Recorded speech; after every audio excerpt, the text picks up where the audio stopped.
riveted to that, and we're going to do what is required in order to deliver on that. And we have exceptional circumstances to deal with at the moment, and we have exceptional tools to use at the moment, and a battery of those. And we will use them as and when needed in order to, as I said, deliver on our mandate and deliver on our pledge to the economy. Global news 24 hours a day on air and on Bloomberg Quick Take, powered by more than 2,700 journalists and analysts in more than 120 countries. I'm Ritika Gupta. This is Bloomberg.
Asia is absolutely core to our business. It's almost 20% of our franchise revenues globally, which is significantly more than most of our global peers who are more in the mid-teens. We want to invest, grow in China, but also we are also investing in the rest of Asia as well. Our top line growth for the region has been close to 24% last year, almost 20% of the group's revenue as a percentage of the revenue of the group. So, and this is where the group is counting on the growth. We see company after company, these are corporates committing to net zero. So pretty much across the board, there is an enthusiasm for putting capital to work to try to get us to a better carbon future. Credit Suisse has a fantastic brand name in Asia. We have obviously strong positions in Singapore and Hong Kong as our two main hubs, but across the region. Access the financial world on demand. Hear from leading economists, policymakers, and industry experts via live and on-demand webinars, only from Bloomberg. Start exploring to see what's moving the markets. Visit Bloomberg.com/webinars.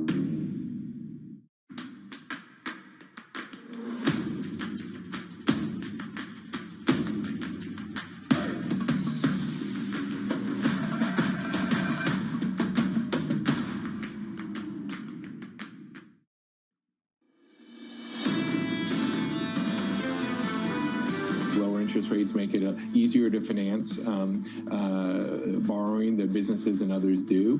Definitely, we've seen very low and record low mortgage rates, loan rates for businesses and others, and that makes it easier to make those payments or to buy a car or to buy a house, and that adds to jobs in the economy.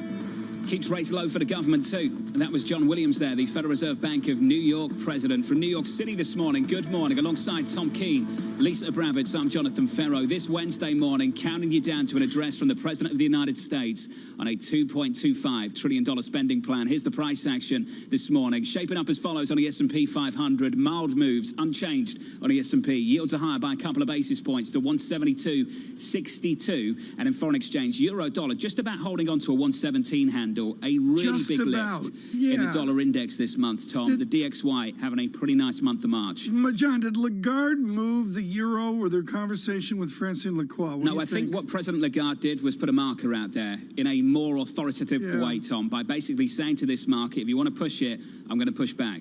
Yeah, and she went to the medium and short term. We'll talk about that later. We're going to look at the infrastructure, the effect on the markets today, and, of course, towards a jobs report on Friday. But right now, let's drill down to what we're going to hear from the president today. Emily Wilkins joins with Bloomberg Government. Emily, is this infrastructure bill about the lousy bridges outside Detroit, Michigan, or is this bill about fancy programs to come?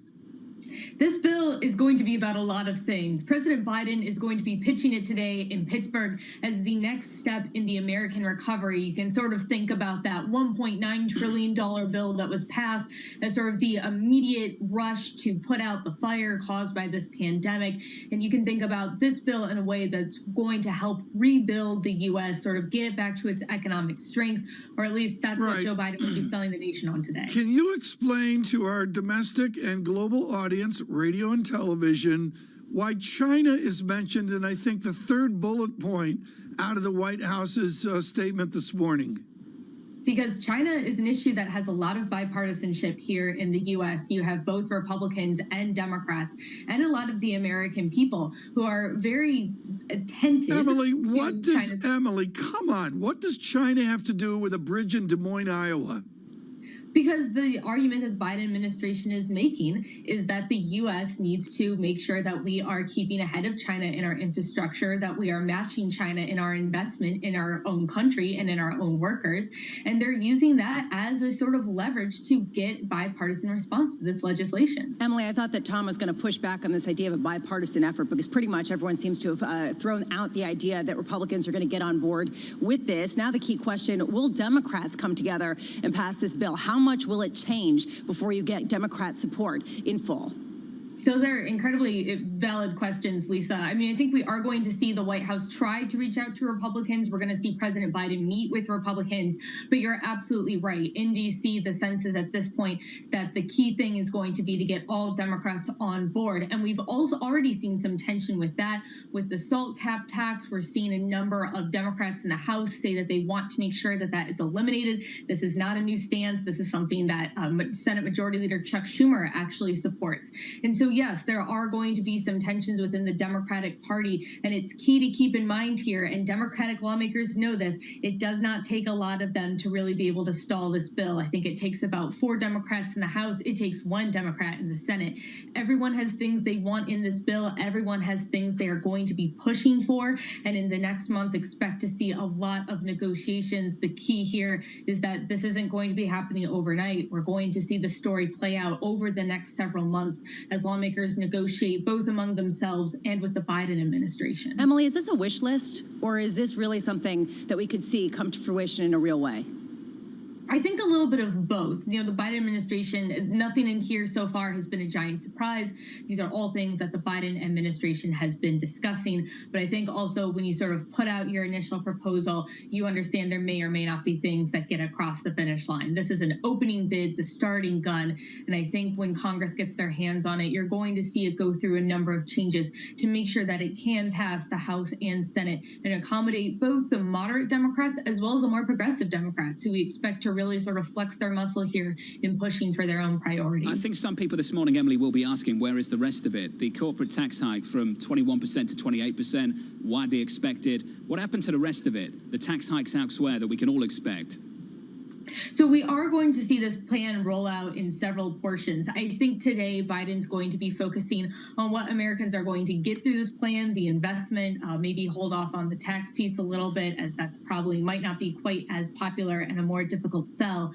We're also expecting to see President Biden come out with a second part of this plan next month that's going to be focused on expanding healthcare, expanding childcare, and sort of a bit more social issues that don't necessarily relate as much to infrastructure. Emily, just want to finish on this spending plan, $900 billion at the end of last year, $1.9 trillion just a month or so ago, and now a price tag of $2.25 trillion. The $2.25 trillion is different. Can you walk through our audience just how much money is going to be spent over what period of time? So that $2.25 trillion is going to be spent over 8 years. So it's sort of not all at once like we saw with the $1.9 trillion. This is a longer term investment, but at the same point, let's remember, this is a huge, huge bill compared to what Congress has passed in the past. We are going to be hearing concerns from Republicans about the debt, the deficit, what we're adding to the country, and we are going to have to see exactly how much of this plan can be paid for through Biden's tax proposal. Emily, great to catch up. Good afternoon. Coming up, Emily Wilkins of Bloomberg Government. $650 billion for initiatives tied to improving quality of life at home, $620 billion for transportation. Yeah. Tom, it goes on and on and on. John, we've seen it forever, and I'm going to go back to what you and I observe every time we trek to Davos, and it's just simple, whether it's Zurich Airport. John, how about Heathrow? Where is the will in America to do what you guys did with Heathrow? I remember Heathrow as a dump, to be direct. Yeah. And Heathrow is now gorgeous. Where's the will in America? Let me tell our audience a little story about what happened when I first moved over here. Tom Keene tried to wind me up and get me to say bad things about infrastructure in America. Did it work? To get other people to come back and say, right. Go home. So, Tom, I'm going to be really careful here. I think everybody would be on the same page when I say there is no Heathrow in America. The airport experience in the New York area is nothing like the airport experience. Lisa, and you and I are living this because Pharaoh's taking the Gulf Stream every weekend. But you look out at LaGuardia. Try to poke him even and more. The LaGuardia redevelopment, I drove by it the other day coming back from LA and JFK. And I'm sorry, this is a combined construction project that is working. Why can't we do more LaGuardia redevelopments across this nation, Lisa? Although I will say this infrastructure plan has less LaGuardia restructurings than it does broad-based, far-reaching social plans. And I think that's going to be the distinction as we try to parse through. I just want to get the bridges fixed. Well, I mean, that's the thing. Sorry. This isn't just about bridges being fixed and new, Heathrow-like airports in New York City. And I think that that's the area, John, that we got to focus on here. The idea that this is a reshaping of social programs in a way that we have not seen since FDR. And also, we're so New York. This is not about New York. Let's be clear about that, too. Coming up, Ed Hyman, Evercore ISI chairman from New York City this morning. Good morning. I just want an infrastructure I'm with you, Tom. I like the McDonald's. I'm not big on LaGuardia Why can't either. we have a McDonald's like at Liverpool Station? You were right, Sid. Atlanta Airport is great.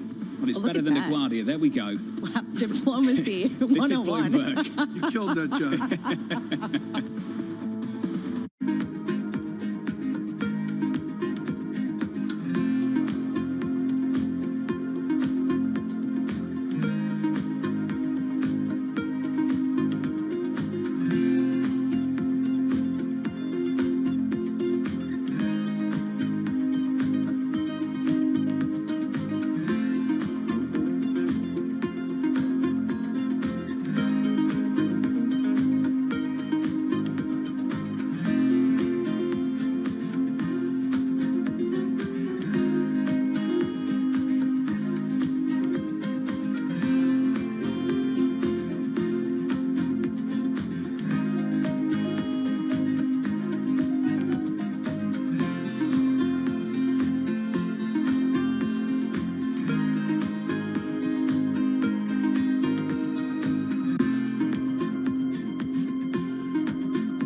model minority myth wasn't something that was fabricated by the Asian Americans. It was created as a tool to alienate the Black and the Asian American communities, and it was incredibly successful. We know that racism didn't begin yesterday. We know it's probably not going to end tomorrow, but it is our job to make sure that there's progress and we keep people safe, give people dignity. I spent a lot of time last year to just listen, to understand, to reflect, and understand what I could do as a leader of this organization. For many years, we've been very shareholder focused, and now there really is much more of a community requirement. The economic downturn in the U.S., we're seeing unemployment and income losses affecting women more than men. 2/3 of the jobs lost in South Africa were women's jobs. So I think we're in a moment of crisis. Clearly, our societies are reproducing, not producing inequality. We need better public policy and we need companies to step up.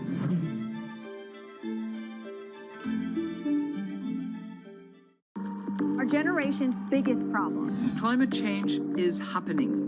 And the world's most innovative solutions.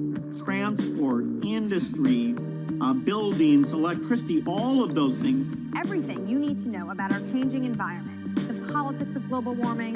We can and we will deal with climate change. In the fight against climate change, Bloomberg Green has you covered.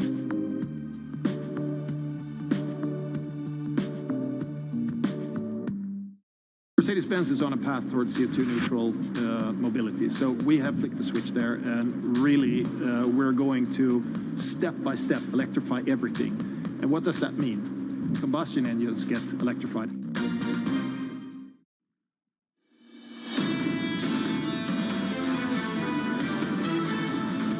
From New York City for our audience worldwide, live on Bloomberg Television alongside Lisa Brabbett and Tom Keene, I'm Jonathan Ferro. Here's the price action this Wednesday. Unchanged on the S&P, some outperformance on the NASDAQ, some relative underperformance on the Russell right now, which is basically dead flat too. Your NASDAQ firmer by about 0.5%. I'll whip through this because we've got a great conversation coming up in just a couple of minutes' time. In the bond market, 2s, 10s, 30s.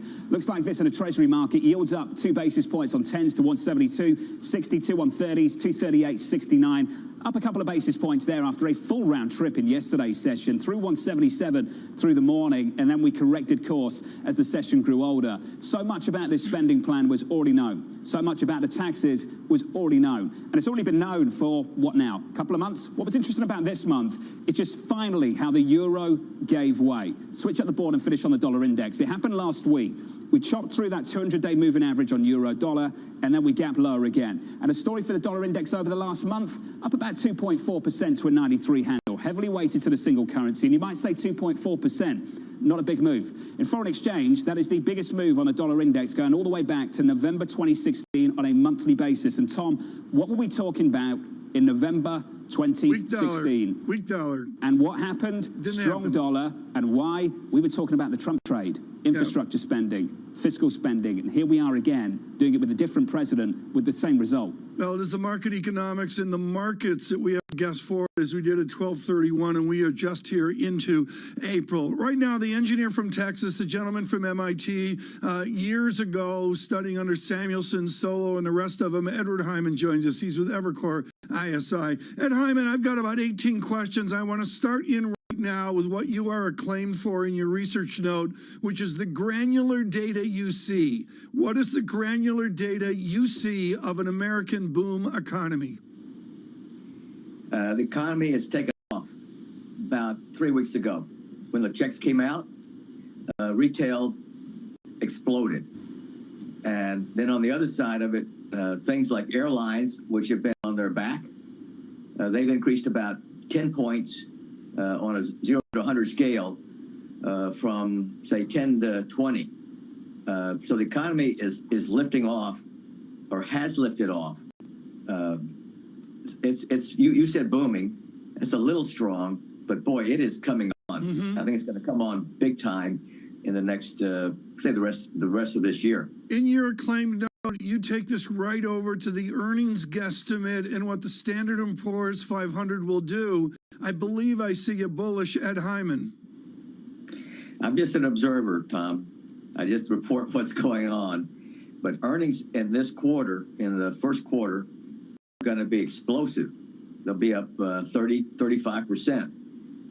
So it's a world where you have on one side the rising interest rates and rising inflation, negative for the stock market. And then on the other side, you have earnings, which are explosive. The problem is that you get the interest rates every single minute, and you get the earnings like once a quarter. But we'll get earnings starting in about a week and a half now, and they're going to be good. And by the end of 2022, there'll be something like $230. Wow. Which, if you multiply by 20, that gives you a pretty big S&P. Ed, I've really tried to lean on the experience of people like you over the last couple of months to try and understand how original this moment is, how unique it is. For someone like me to say it doesn't really have the same weight as someone like you. So, Ed, let me ask that question of you right now. How original is this moment to see America, to see this administration, what it's trying to do? The whole picture is without precedent. It is totally original, totally unique, totally fluid. So you have to be very humble about what you think is going on, what you think is going to happen, because there's been nothing like this in terms of the pandemic, the rebound, now the stimulus. It's totally unique. So you are, don't feel like such a young person. You can be old like me and still well, see I'm trying to be humble too, Ed. I just want to apply some of that humility to the inflation debate as well. How do you approach that now too? So my view on that is that it's going to go up. It's going to go up more than people expect. It's going to peak later than people expect, and then it's come down. It's going to come down. So I'm in the transient day with Powell, but I think at the peak, the Fed will be the most nervous they are about inflation, because it's going to go up, and then rents will go up, wages will go up, commodity prices will go up, and at the peak, it won't seem like it's the peak. But by 2023, I think you'll be back down to something like 2 or 2.5%. But you could get up to 3 before you get there. So when we talk about the corporate sector, we've been talking about the boom time and the optimism. What about corporate taxes and the rate going up to 28% from 21% on a minimum basis? How much does that affect the growth rate going forward? What's your view? It's negative. And the whole tax thing is negative. Nothing is black and white. And so there are a lot of positive things going on. But there are a lot of negative things going on. And taxes going up is a negative. And the whole anti-business re-regulation.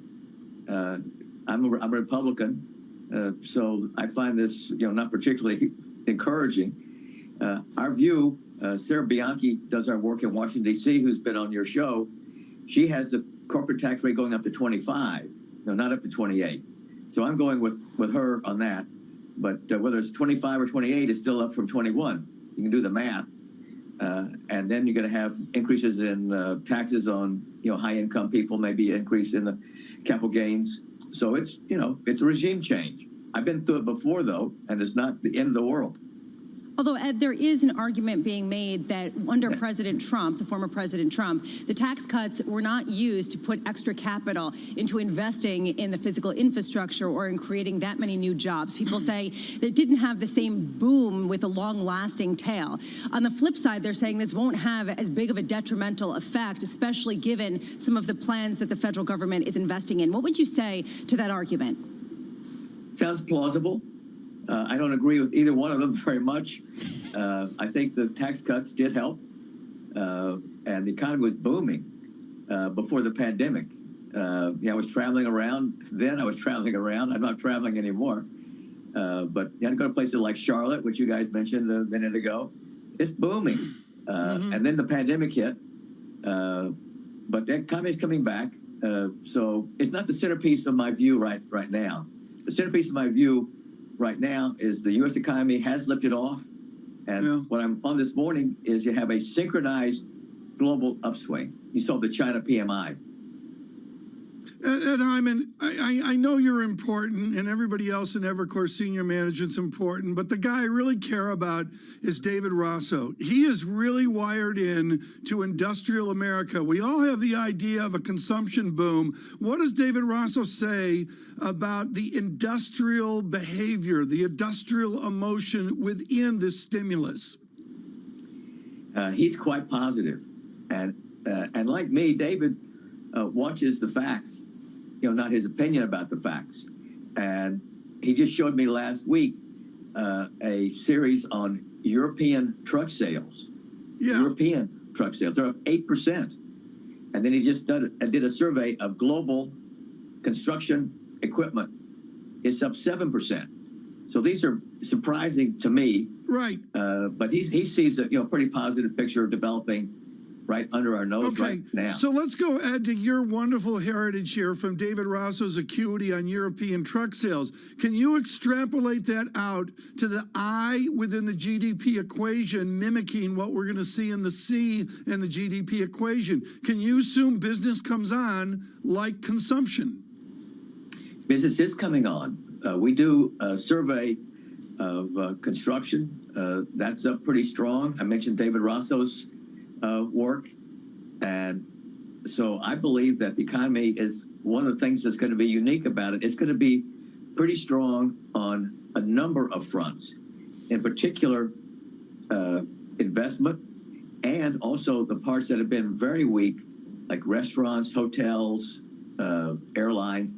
Those are going to be coming back in the next year. And you saw yesterday the increase in consumer confidence, 20-point increase.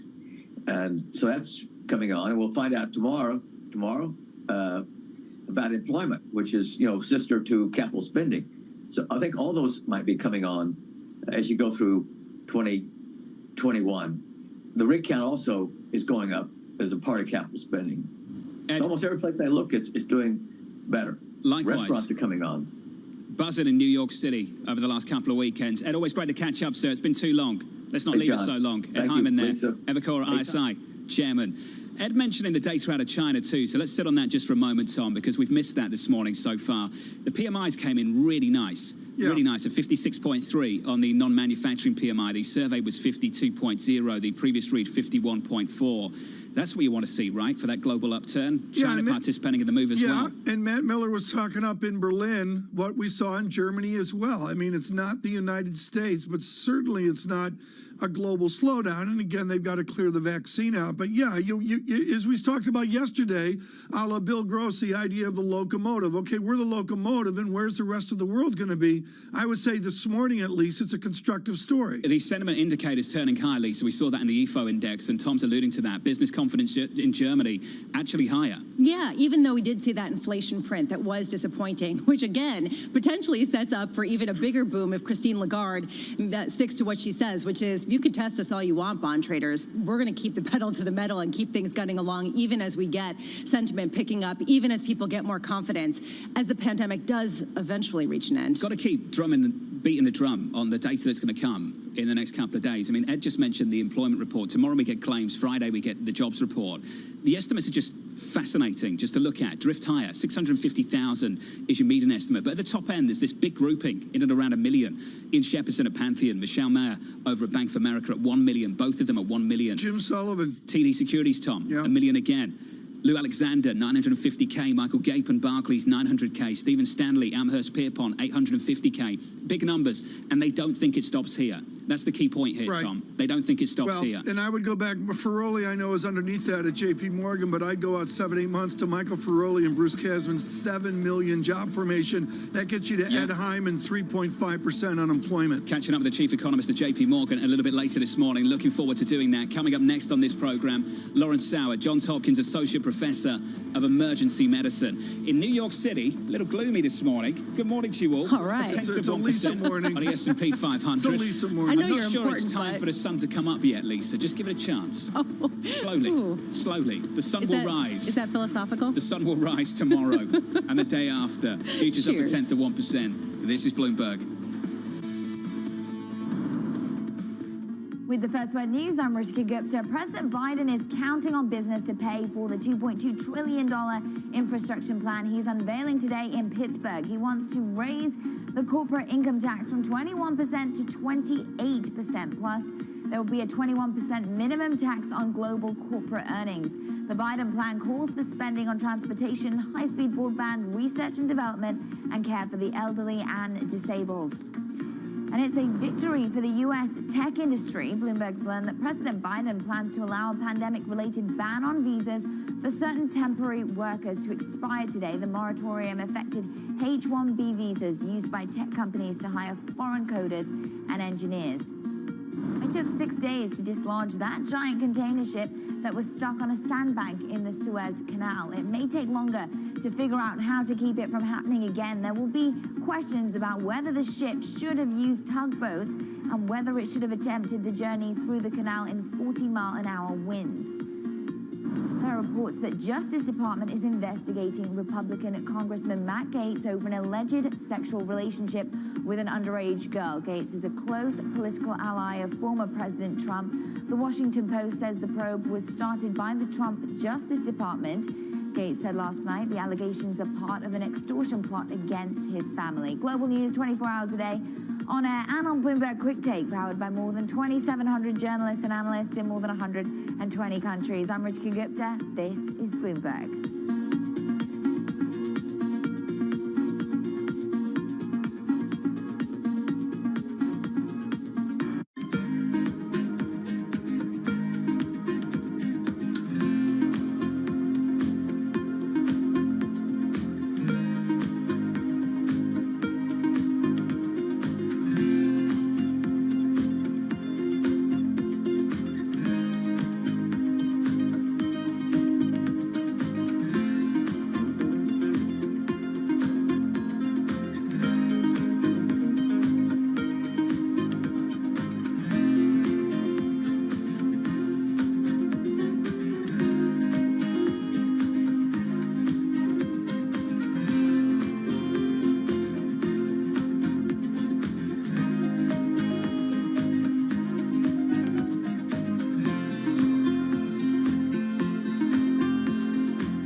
BSO Now is your online home for brand new Boston Symphony Orchestra and Boston Pops performances.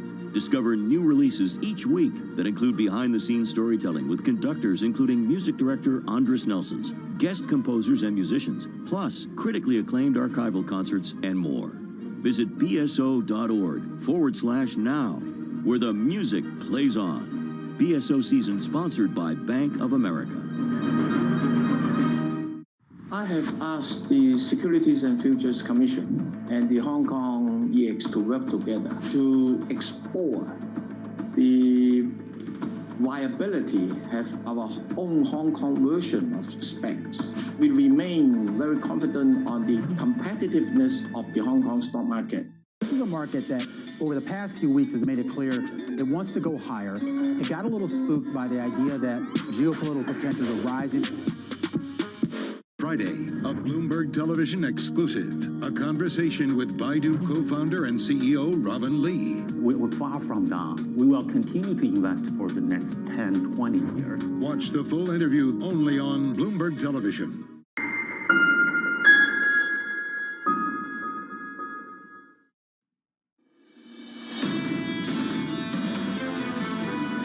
As more and more people get vaccinated, as people see the benefits of the vaccine, their friends, their family members getting vaccinated, nothing bad happening to them, but only good things happening, meaning they get their life back. They get different privileges as people start to say vaccinated people can do this safely. All of that, I think, is going to push the needle.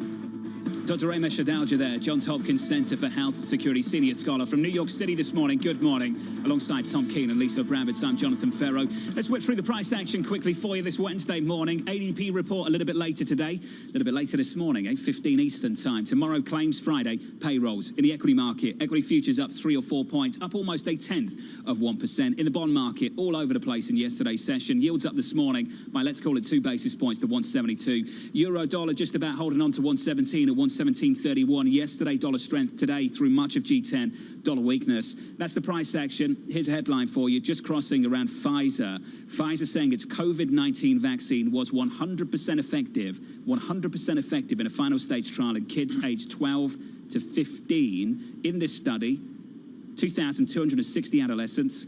The vaccine produced antibodies against the COVID-19 that exceeded the levels seen in vaccinated young adults. All 18 cases of COVID-19 in the study were in teens who received a placebo. So, Tom, in that trial, some encouraging news. Well, encouraging news in America. I do want to state, folks, Brazil is a mess. We haven't talked about it much, but with the military resigning and much of the government, I extrapolated out a population-adjusted Brazil death rate, and it would be equivalent in America to 4,400 deaths per day. That is where they are in Brazil. It is a much better story, as John mentions, in the United States. Lauren Sauer with an update from Johns Hopkins in emergency medicine. Lauren, it is all good news, but within it, I have felt a massive impatience. Let's go, let's go. Give us the timeline you see of April, of May, of June. What are we going to witness in America?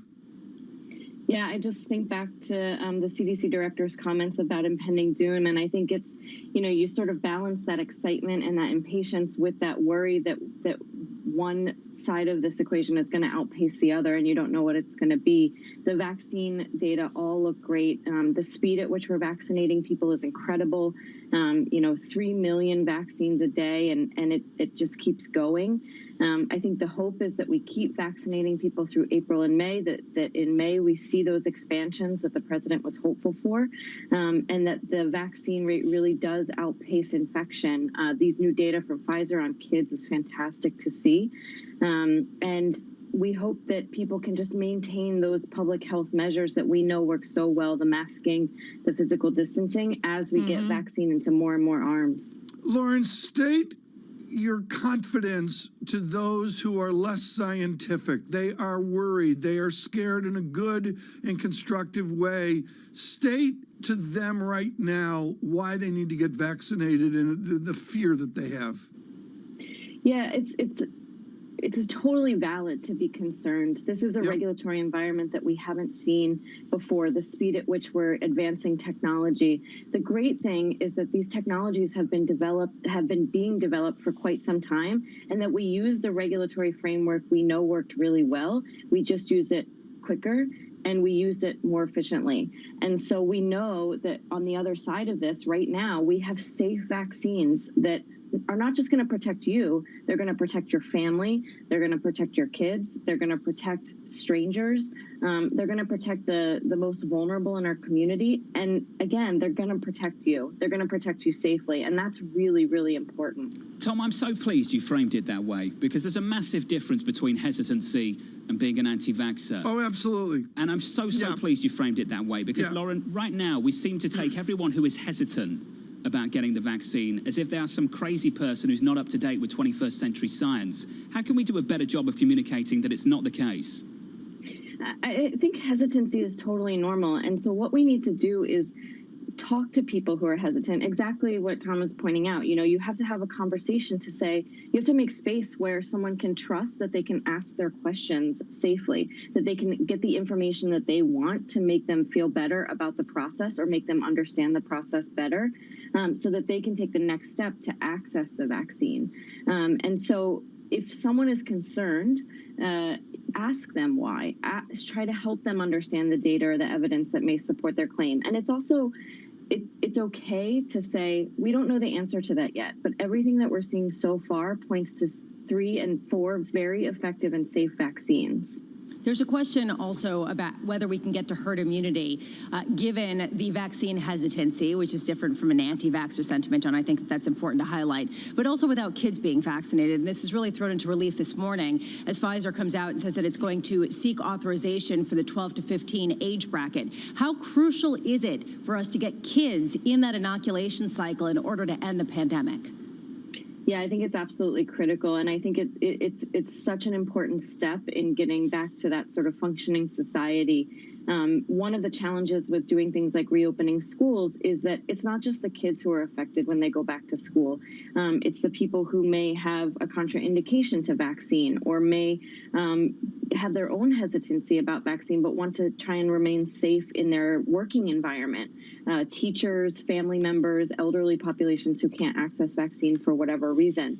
And so this step towards being able to vaccinate kids safely with a product that works is really exciting and a promising step for a rapid reopening. And Lauren, in the meantime, as some of these states are opening vaccinations to younger individuals, to more and more people, there are log jams on websites for all the people who are not hesitant, who are eager, who are ready to celebrate and live their lives once again. Are you concerned about these log jams discouraging people from going out and getting vaccinated if they keep getting shut down?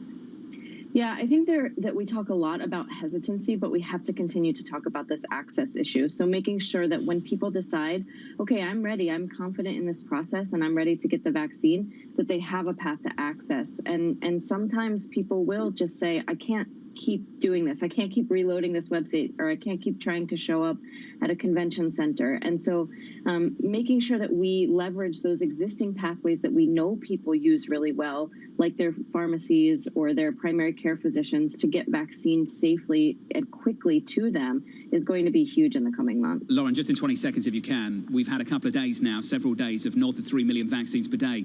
Are we at the limit?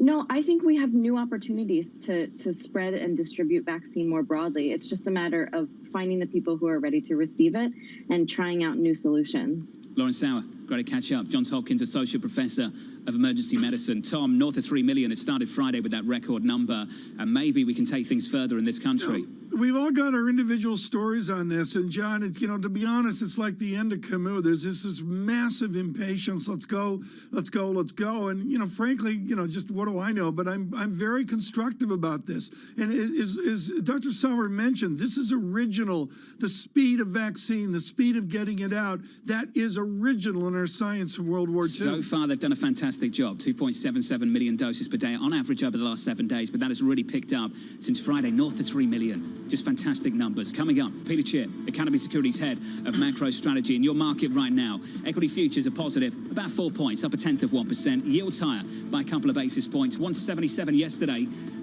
in the session. Then we reversed. 172 right now on Nailed 10s. that. Thank you, Tom. Nailed that. Thank you. Not boring. Sounded like giving me. people just a little bit of colour on what's happened. That's okay. Take the rest of the hour.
This patch of land in northwest Saudi Arabia is going to become Neom, a city powered entirely by renewable energy.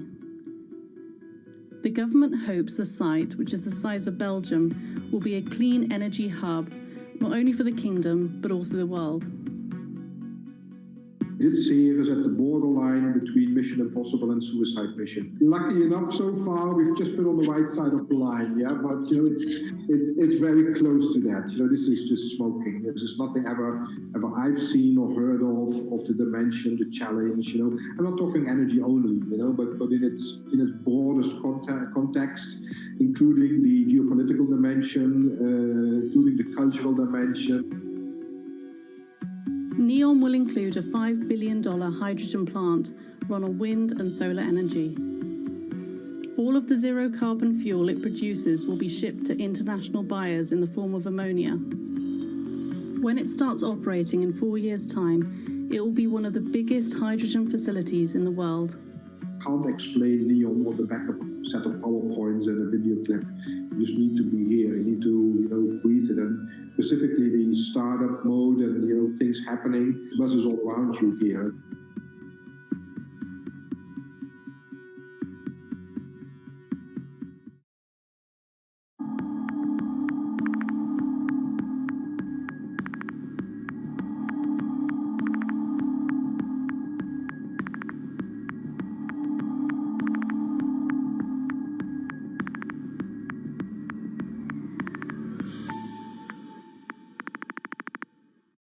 Right now, about half of U.S. households invest. We'd like to get that number up to 95+%. Investing should be as ubiquitous as shopping online. It should just be something that people do.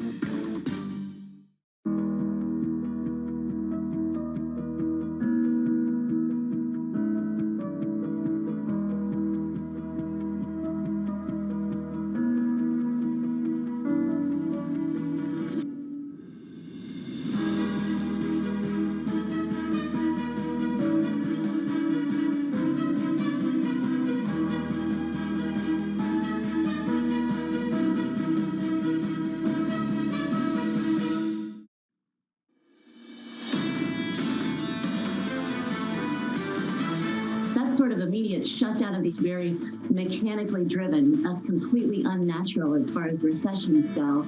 So now the recovery is somewhat unnatural as well. This is going to build to a lot of momentum as this year goes on. So I think the environment is going to heat up a lot. We are relatively early in the global recovery. I think it's going to be quite a sharp recovery. Expect more bouts of extreme volatility here because that's the release valve in the marketplace. My concern is we get into a fully employed economy late next year and nobody sees the stop sign there. We don't slow down at all. This is Bloomberg Surveillance with Tom Keene, Jonathan Ferro, and Lisa Abramowitz. 2.25 trillion from New York City for our audience worldwide. Good morning, good morning. This is Bloomberg Surveillance live on TV and radio alongside Tom Keene and Lisa Abramowitz. I'm Jonathan Ferro. Futures positive 4 points on the S&P 500. We are higher by about 0.1%. Tom Keene, a $2.25 trillion infrastructure plan. The details coming later. And into a booming economy, as we heard from Edward S. Hyman of Evercore ISI, he is exceptionally optimistic. John, he's out to 2.80%, 10-year yield out 2 years, and he's so what? S&P will do better, and this American economy will do better. We're talking about 1 million payrolls on Friday. Look at what France is talking about right now, Tom. France said to consider a national lockdown due to the COVID spike. The compare and contrast between Europe and the United States has been a key theme of this program, and there's the headline for all to see. And there it is in France, as we saw from Merkel, I believe it was yesterday or the day before. And what's interesting, John, is the bet on the street. George Saravelis at Deutsche Bank moments ago, expert on FX. George Saravelis minces no words. He's optimistic on Europe amid this gloom. Lisa, the euro just about holding on to a euro-dollar handle of 117, just about. Yeah, except that you really start to wonder at what point this divergence has legs beyond just this moment, right? This idea that, yes, Europe is lagging behind the U.S., but people like Cervello saying, look, later on in the year, the pandemic will end. At what point does this lag time create frictions, create problems that create slower growth going forward? And that bifurcation between the United States and Europe only widens over the long term, John. And this, I think, is a longer term question. Better data out of China, better data out of the United States still to come, and in Europe, it is a struggle. Here's the price action this Wednesday morning. Good morning to you all. We look like this on the S&P 500. Futures are positive, 1/10%. In the FX market, we just about held on to that euro dollar 117 handle in the last 24 hours. 117.31 is where we are at the moment, up 1/10%. And another big spending bill down in DC. This time, we're talking about tax hikes too. Your yield on a 10-year, up about a basis point. Your 10-year, Lisa, 171.73. Yeah, and reaching 177 yesterday on this optimism about the U.S. economy, inflation, and jobs. We're going to be getting at 8:15 a.m. Eastern time today the private sector employment report. We're expecting 550,000 new jobs added. That would be the most since last September. People are expecting this to be a sort of harbinger of what to expect on Friday when we get that March payrolls report, expecting to be potentially over 1 million jobs added. John, question I have is, how will markets handle this? Meanwhile, at 10 a.m., we're going to be getting new home sales. Interesting to see the supply-demand dynamic here. We saw that the prices on homes in February rose the most, going back to 2006. Low mortgage rates paired with incredible demand for homes, especially outside of cities. How much does that affect the number of sales getting done? There just aren't any homes that are available. And then at 4:20 p.m., this is the time that we're being given that President Biden delivers his speech for this $2.25 trillion plan. John, can we call it infrastructure? I mean, is this infrastructure or is this a new deal? You know, I mean, if you take a look, it's about $600 and some odd billion toward bridges and roads, et cetera. The rest towards social programs, toward other aspects of his plans. And I think that that will be a key area to parse out how much support is there, not only on a bipartisan level, but also within the Democratic Party. Your last point there is probably the key point. Where is the agreement within the Democratic Party? And we need to catch up with Kevin Cirilli a little bit later to do that. We also need to catch up with Brian Deese of the National Economic Council, Tom. We'll do that in around about 15 minutes' time. Lisa's right, $620 billion for transportation, $650 billion for initiatives tied to improving quality of life at home, like clean water and high-speed broadband. That is still an infrastructure issue. Let's be clear about that. But I take Lisa's point. I mean, John, I don't know the English proxy here, but this is a regime change if they ram this thing through with the stimulus combined from 30 days ago, from what we've seen going back 40 years. I mean, this goes back to Ronald Reagan, and this is the effort of government to impart itself into society. The jury's out on what the moderates of Republican, the moderates of Democrats will do with this. In a much bigger way as well, Tom. What we're talking about more broadly is the next phase of this recovery in America. Right now, we're not doing that in Europe. We're talking about potentially a lockdown again in France, said to consider a national lockdown due to the COVID spike. I think what's missed, though, Tom, is what's actually happening in the market away from the euro. The DAX is at a record high.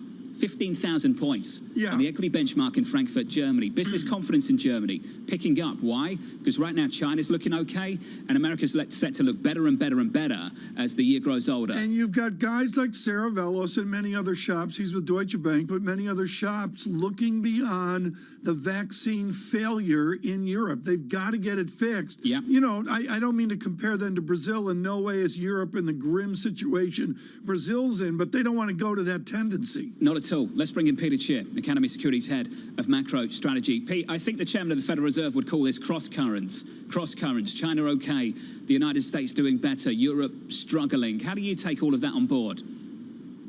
One, I'm looking really towards the stimulus package, what that plays out. And I do think we have to have a national security element. I do think the 5G, the build out of that is an important part of this. So one, we get the social element where it's helping in terms of making sure people in the inner cities get access to Wi-Fi. But I think there's a national security element there that we want to drive forward the 5G. I think we're supposed to see some of that same stuff coming out of DC to support the healthcare and medical industry where we can bring some production back on shore.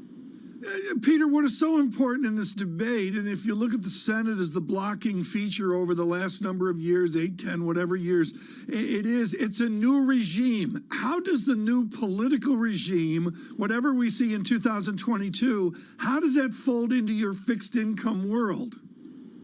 So what I think we see is a smaller package ultimately done fairly quickly. That's infrastructure spending. That's going to drive rates higher. Then I think we talk about a much bigger plan, and maybe this comes in 2 stages, what he's talking about later today, but we are going to see rates move higher. I think we see 2% in the 10-year within the next month or so as all this spending becomes reality. I think what's going to be important for the equity side is there a belief that it's really going to drive growth, job creation, or is this more one kind of dollar spend and it's done, in which case equities aren't going to respond as well, especially if taxes become a big part of this package.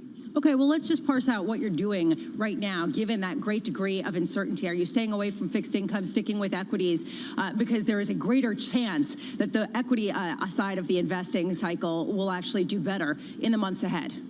You know, right now I'm still looking at owning credit. I think credit spreads are going to do fine, so I'm overweight credit. I still like anything that's kind of associated with reopening, with any sort of infrastructuring. I like more and more the healthcare and medical side of things. I'm trying to avoid a little bit on the big tech still. It's been very volatile recently. I can't tell whether we've bottomed or not. There were some signs of a bottom. I think we probably have one more leg down, especially as the realization comes that if we go after corporate taxes, it's probably going to be those companies that are impacted the most. Pete, you're surrounded by a lot of generals that are Academy Securities. I'd love to know what the conversation sounds like right now when you discuss all things the Chinese Communist Party versus the United States government at the moment. At the epicenter of the statement today is the following line: the challenges of our time, the great challenges of our time, not just climate and the climate crisis, the ambitions of an autocratic China. How are you taking the commentary from the generals, the conversations you're having every day, and applying that to markets at the moment?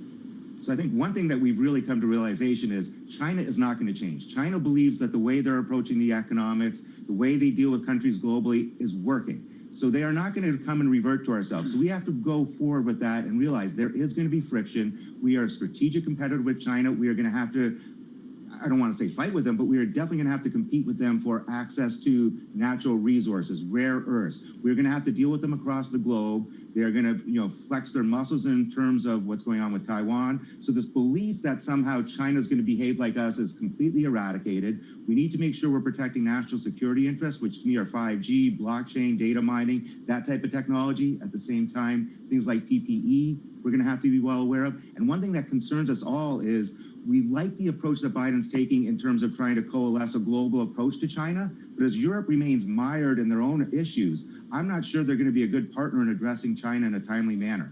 And this is actually a point that John has made many times, this idea that how close is this alliance, given the fact that Europe needs China for some of the money that is fostered by trade. There's also a question as an investor, how you operate around the thesis that you just laid out, because we've seen a lot of money flow from the financial sector in the United States into China with this idea that that economy was maturing and becoming a really ripe area for investment. Would you pile on that trade?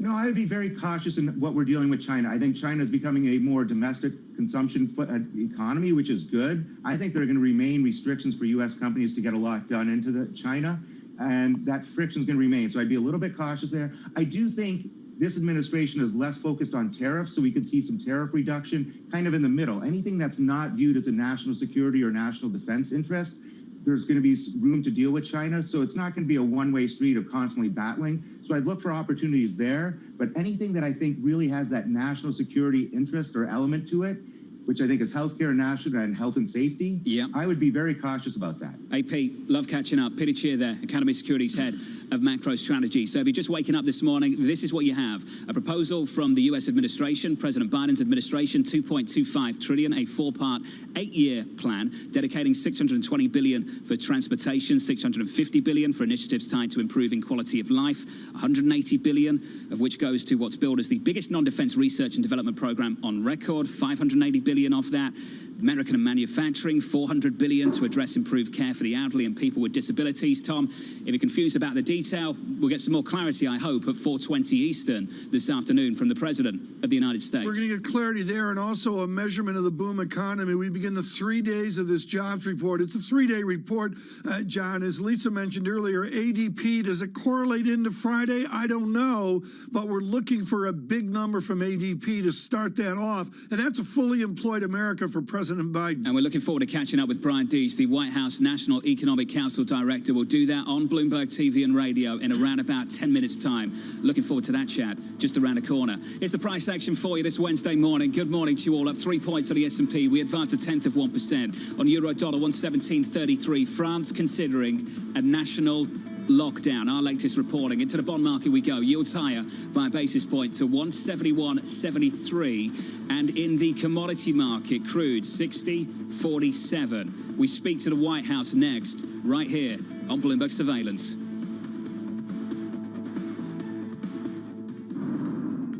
With the First Word News, I'm Rishika Gupta. The White House is calling it the most sweeping infrastructure plan since investments in the space program and the interstate highway system. President Biden will unveil the $2.2 trillion package today in Pittsburgh. It includes spending on transportation, research and development, clean water, and improved care for the elderly and disabled. The president wants to pay for it with higher corporate taxes. European Central Bank President Christine Lagarde says policymakers won't shy away from using their powers if investors try to push bond yields higher. Lagarde spoke with Bloomberg's Francine Lacroix. They can test us as much as they want. We have a mandate, we have an aim, we're going to be riveted to that, and we're going to do what is required in order to deliver on that. And we have exceptional circumstances to deal with at the moment. And we have exceptional tools to use at the moment, and a battery of those. And we will use them as and when needed in order to, as I said, deliver on our mandate and deliver on our pledge to the economy. The ECB has accelerated its emergency bond buying program to push back against a rise in borrowing costs. Hitachi has agreed to pay $8.5 billion for U.S. software development company Global Logic. The deal could help the Japanese firm expand its technology services business. It's a conglomerate that's begun investing in providing gear for the Internet of Things.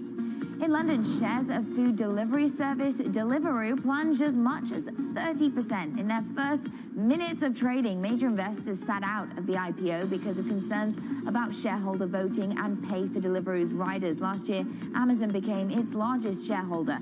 Global news 24 hours a day on air and on Bloomberg Quick Take, powered by more than 2,700 journalists and analysts in more than 120 countries. I'm Rishika Gupta. This is Bloomberg.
Asia is absolutely core to our business.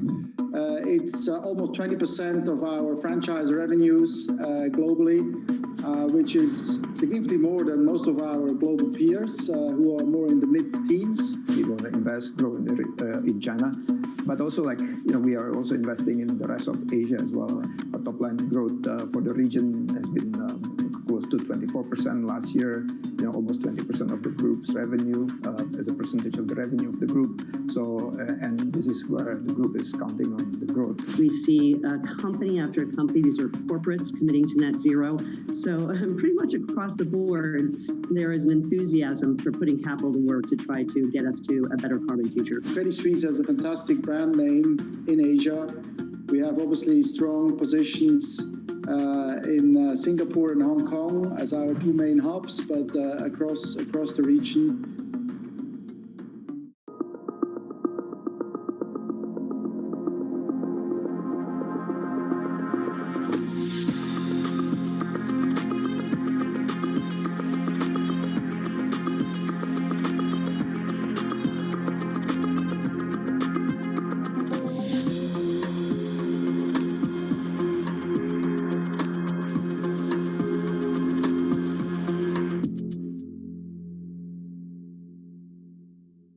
Start your mornings with Bloomberg Surveillance. Tom Keene, Jonathan Ferro, and Lisa Abramowitz. Extraordinary market day. This rally just keeps on going. But there is a tipping point. The business team you love to watch. Weekday mornings on Bloomberg Television.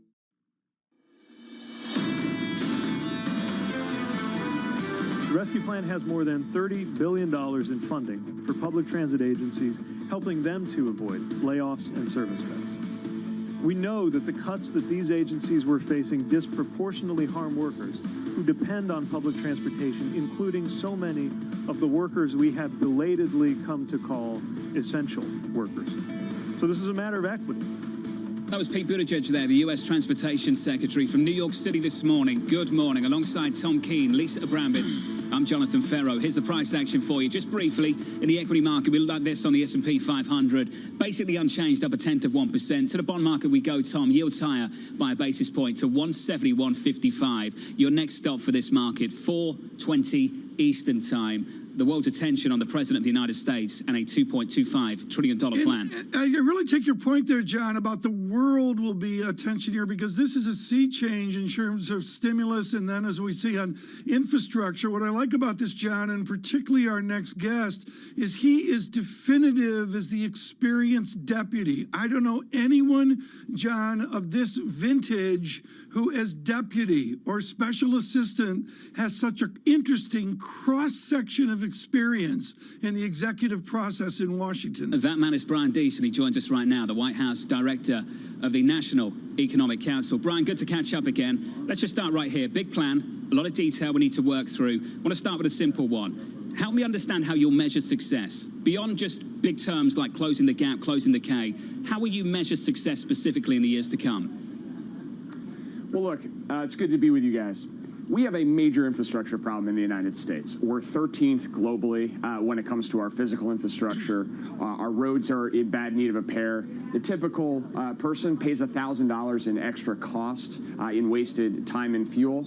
And if you think about modern infrastructure like broadband, 1 in 3 households in rural areas of the country can't even access high-speed internet. This is all holding our economy back. So as we think about coming out of this crisis and rebuilding and building back better, as the president said, we need to train our focus on a big, bold, but also practical investment in America. And that's what the president's going to talk about today. The American Jobs Plan is a historic capital investment in America. And our metric of success will be, can we make a generational investment, improve these things that matter to people's lives, the way they commute, the way they interact with their loved ones, the way they work, and do so in a way that actually creates millions of jobs in the process. So that's the goal. That's what the president will be talking about today, and that's where we'll be kicking off the legislative process. This, of course, is public sector investment. We need to talk about private sector investment as well, and many people will be asking, Brian, how raising the corporate tax rate as we come out of a crisis actually helps develop private investment in America.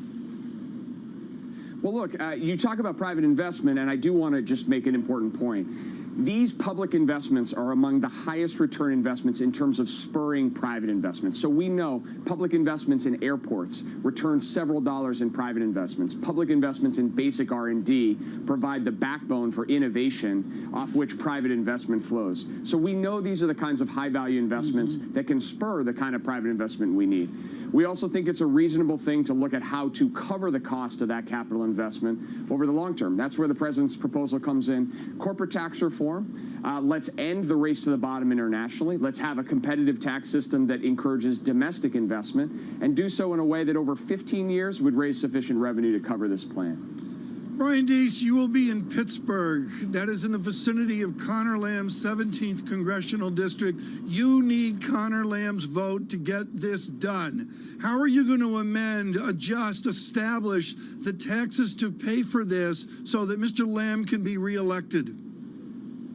Look, in districts like that and all around the country, people see and feel why we need this investment. Yes. Bridges are crumbling, schools are crumbling. There are 400,000 schools, including in that district, where kids are drinking water from lead pipes. Okay, but how are you going to do the taxes? That. Brian, tell me how Connor Lamb is going to vote for this, given the tax hesitancy from sea to shining sea. Here's what I would say. You look at the 2017 tax cut that passed without a single Democratic vote. It was bad tax policy. It's encouraged more profits and production to actually move overseas, and it's deeply unpopular. What we're saying is we can do better than that. We can create a competitive tax code, we can raise revenue, and we can invest in things that really matter to the American people. And so that's the basics of this. The corporate tax reforms that we're talking about here would still leave the corporate rate lower than any year since World War II, other than the last couple of years in the wake of the Trump tax cut. So we're talking about here is reasonable and practical, and the investments would really change the game for families in places like Western Pennsylvania. Brian, there's a radical economic sea change under what you're talking about. This idea that in the past, there was a popular belief that the private sector was way more efficient than the public sector. It was the way to generate growth. This proposal questions that, basically saying it needs to come from the government. Yes, it's infrastructure, but it's a lot of other programs as well. What evidence are you pointing to that public investing can be perhaps as efficient or more efficient in generating growth and pushing this economy ahead? Look, at the end of the day, the private investment is what drives the economy forward. But at core, if we look back to great periods where America has done great things, whether it's the building of the interstate highway system or the space race in the 1960s, well-designed public investment can spur innovation, it can spur productivity, and it can spur job growth all around America. We know that's true in things like basic research. We know it's true in things like physical infrastructure.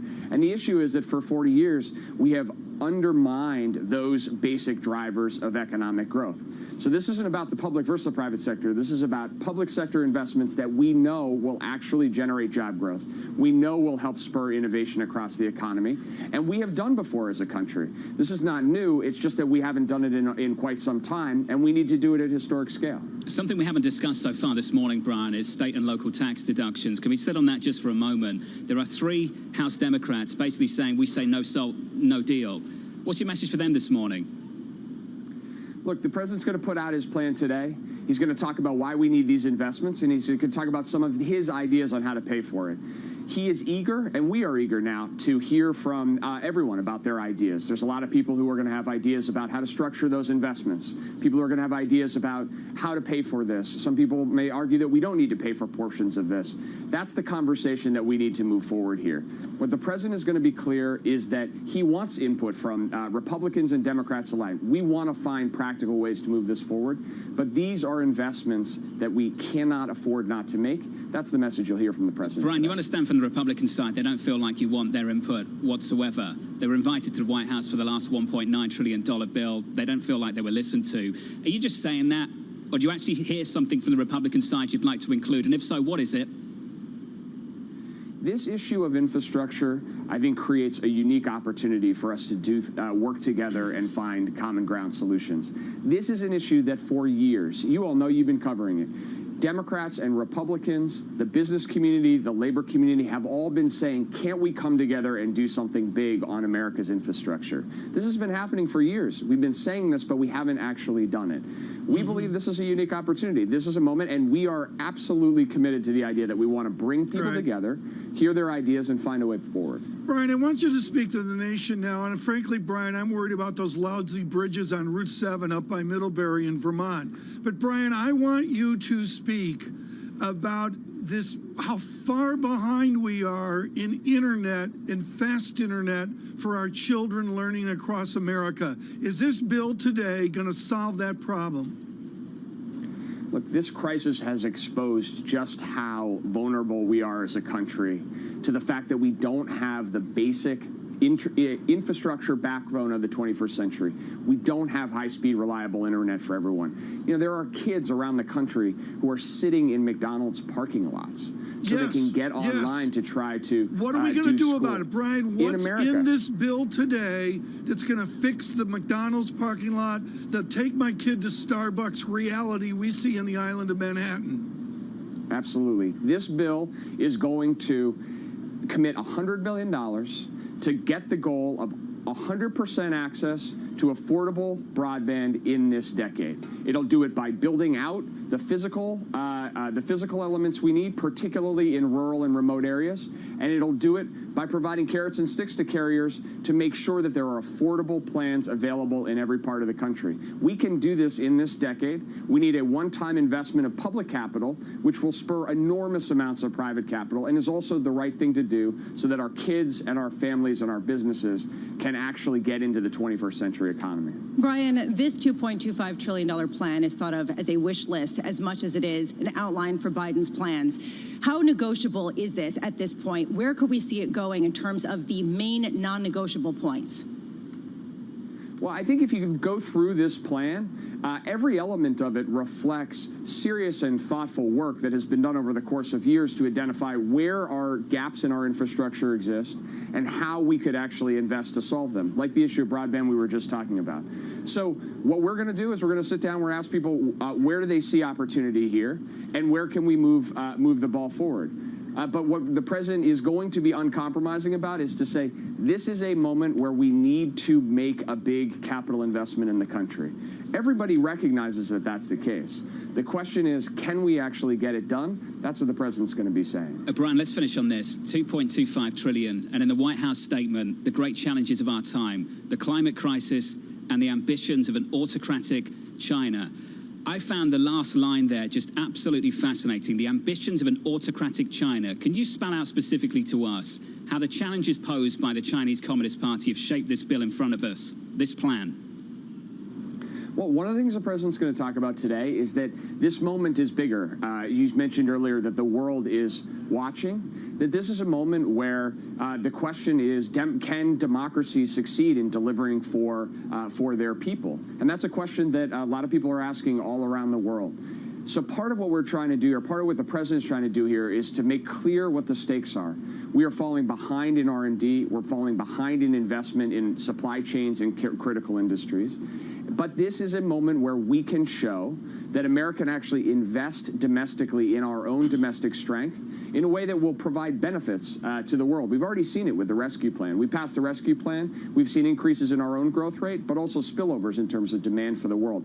That is the essential role that the American economy can play and American democracy can play in the world. We just have to show that we're up to the task. Brian, great to catch up with you. Let's talk again soon, specifically on China. We'd love to continue that conversation. Brian Deese there, the White House National Economic Council Director. Tom Keene, big plans, big ambitions, and China seemingly at the epicenter of a lot of this. Well, China may be at the epicenter of it, but maybe that's just the bipartisan catalyst. What I would say, just John, is it's just stunning when you look at the deficit dynamics we have in the nation. Someone appropriate to talk to on this. We digress as he's focused on 3 days of job data. Is Michael McKee, of course, running all of our economics and policy analysis. Michael, you and I know the twin deficit, that combination of maybe an infrastructure increasing, debt to GDP, deficit to GDP, and also with China, the current account deficit. Do you just presume that the twin deficit expands out unimaginably, given what we just heard from Mr. Deese?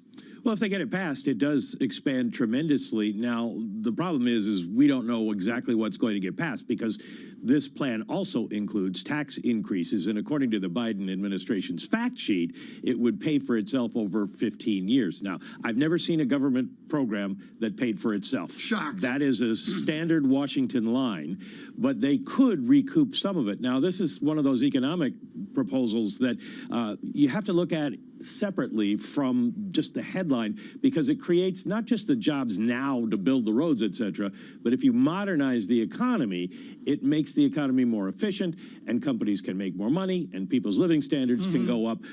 There's no argument among economists that that's something we need to do in this country. It's really more a question of how you pay for it. We're doing this into a boom economy. Ed Hyman on earlier has a 3.5% unemployment modeled out a couple years. I can't remember the year. It doesn't matter. You know we're going to be a fully employed America. Do we have the labor component to affect the infrastructure projects? You know, that's going to be a very interesting question because we have had a declining labor force just because the baby boomers are retiring. So are Are we going? Except for Tom. That's a exclusive, Pharaoh and Abramowitz. Except for Tom. John's got to wait for the big chair here a little while. Oh, here we go. While Tom Mike, don't is still stir it around. up. Don't stir it up, Mike. But it is going to be hard to find some of the workers, particularly in construction. We're already seeing that in private construction. This is going to be one of those cases where you're probably going to be pulling back in retired people. We saw this in the late 90s with the tech boom. You pull in retired people, you pull in all kinds of additional workers. We'll need more immigration. So you're optimistic we'll get happens. it fixed. John, jump in here. I think it's fair to say you retired before me, Mike McKee, and Tom retires after both of us. I think for everyone. Right. I think that's right. Mike, just looking at this situation right now, the deficit, I think Tom's so right to bring it up for us this morning. Does it even matter down in DC anymore? Isn't that the big change, that this just doesn't matter like it used to?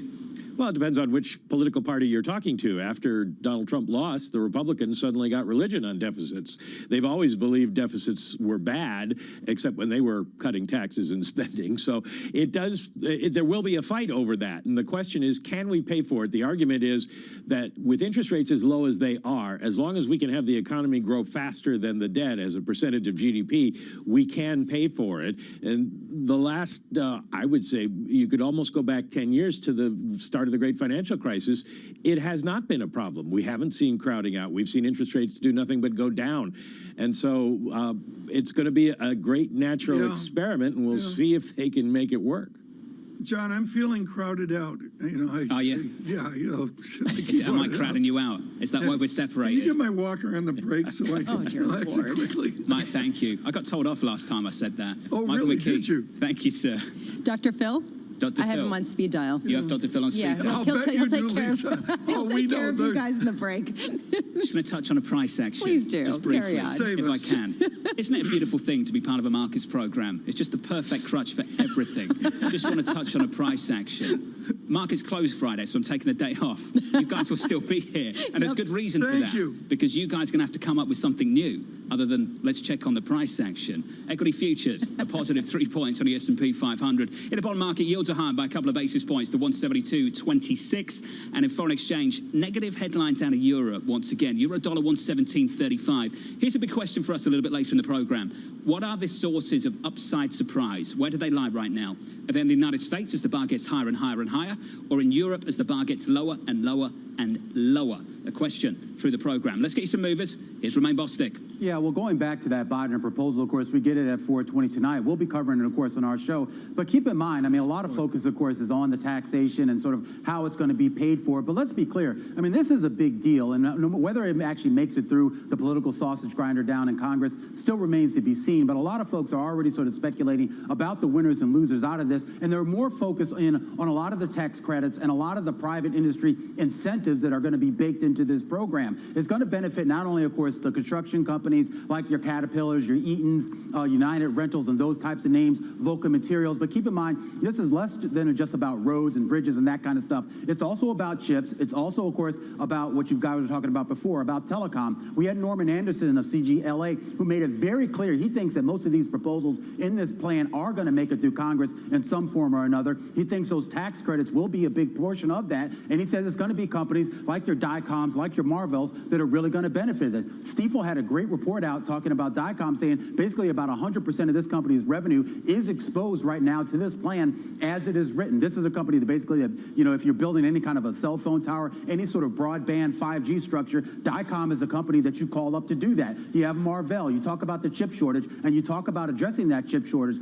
It's Marvell Technology. It's KLA. It's those type of names that benefit from this. So while everybody sort of pulls their hair out and sort of worries about how we're going to pay for this, there is an investment component to this. There is a private industry component to this that the private industry, let me tell you, is 100% on board with. Flip up the board. There are some other stories going on out there that have nothing to do with Biden, have nothing to do with taxation, have nothing to do with baby boomers, Tom. Apple up here today. A great upgrade today on UBS, all the way to buy. A lot of people now starting to feel Apple again. This is a company that sort of comes in favor, falls out of favor. At the end of the day, it's still the same juggernaut, Tom, that it's always been. And this is something, Tom, you're getting up there in age. Canopy growth, the marijuana stocks, they're on fire. And people your age are really gravitating to this, Tom. And now you got Chuck Schumer here. I mean, he's from your generation. Even he's on board. He's saying federal regulation, federal legalization actually now could be a thing. There's a bill out there. You got Chewy up on the board. Would you explain to me the link linkage of Chewy into the infrastructure bill? I don't know if there's any linkage, Tom, but what do you have, like 3 or 4 dogs there? Anyway, Chewy's on fire. Look, everyone loves their dogs, and here's the thing, Tom. When all of that spending, that fiscal spending,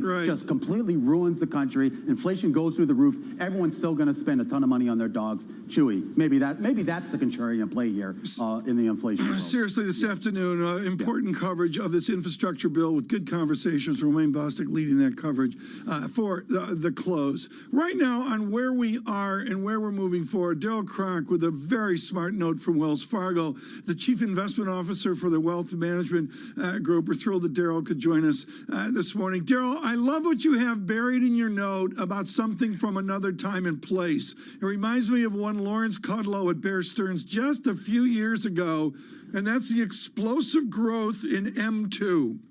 Explain the growth in the money supply along with a boom economy. How do those two dovetail in, and why do I care? Well, you should care, and good morning, Tom and John and Lisa. It's great to be back with you. M2 money supply growth is up 25% in the last year. If you look at the chart on your Bloomberg terminal, M2 is going parabolic, right? So anytime you get that influx of liquidity into the system, along with consumer net worths, believe it or not, up 10% in 2020, notwithstanding the pandemic, and 1.3 trillion of savings sitting on the sidelines, looking to go somewhere in a zero interest rate environment, and then all the fiscal stimulus. If you tack on the $2 trillion that's going to be proposed later today by the Biden administration, John, you're up to $7.3 trillion over the last 12 months since we started the pandemic of fiscal stimulus, which if you take that on a $22 trillion economy, that's 33% fiscal stimulus. We didn't even see that post-World War II. It's quite incredible. And there's a question of where this money is going, and a lot of people say, well, it's just simply gone to asset price inflation and will remain there as people remain somewhat with suppressed wages. We aren't necessarily going to get that pressure in the service sector. How are you investing around this? Is it a bet simply that stocks can keep going up despite interest rates, despite everything else, simply because of how much money there is out there? No, I think what people underestimate here is how much the dynamics of the prior cycle trend has changed, right? Obviously, we know in 2020, it was all tech all the time, right? Tech now, as rates have risen and as a long duration asset, have come under pressure, as have healthcare. So it's really about the more pro-cyclical trade, Lisa. It's financials, industrials, materials, all of those type of things. What's interesting is people don't realize this. So, you know, as the dollar has strengthened year to date so far, it basically hit its trough on January 5th.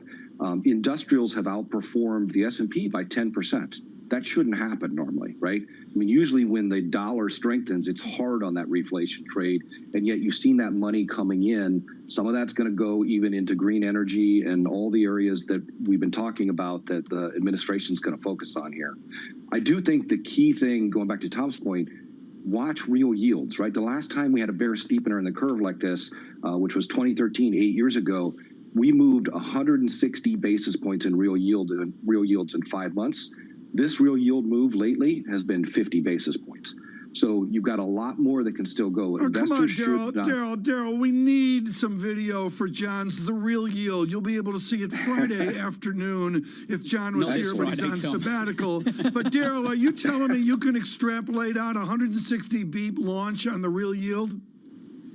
No, I don't think it's 160 beep launch, to your point, Tom, but it can go higher, right? 50 basis points is basically nothing. Look, let's be honest. In a world where you've got immense amount of stimulus, a Fed that's going to let inflation overshoot, why should investors allow and tolerate, if you want to call it that, 63 basis points of negative real yields on the 10-year? They should not in a normalizing economy, right? Even if you get real yields to go back to zero, which they were at not so long ago, you're talking about a 225, 230 on the 10-year.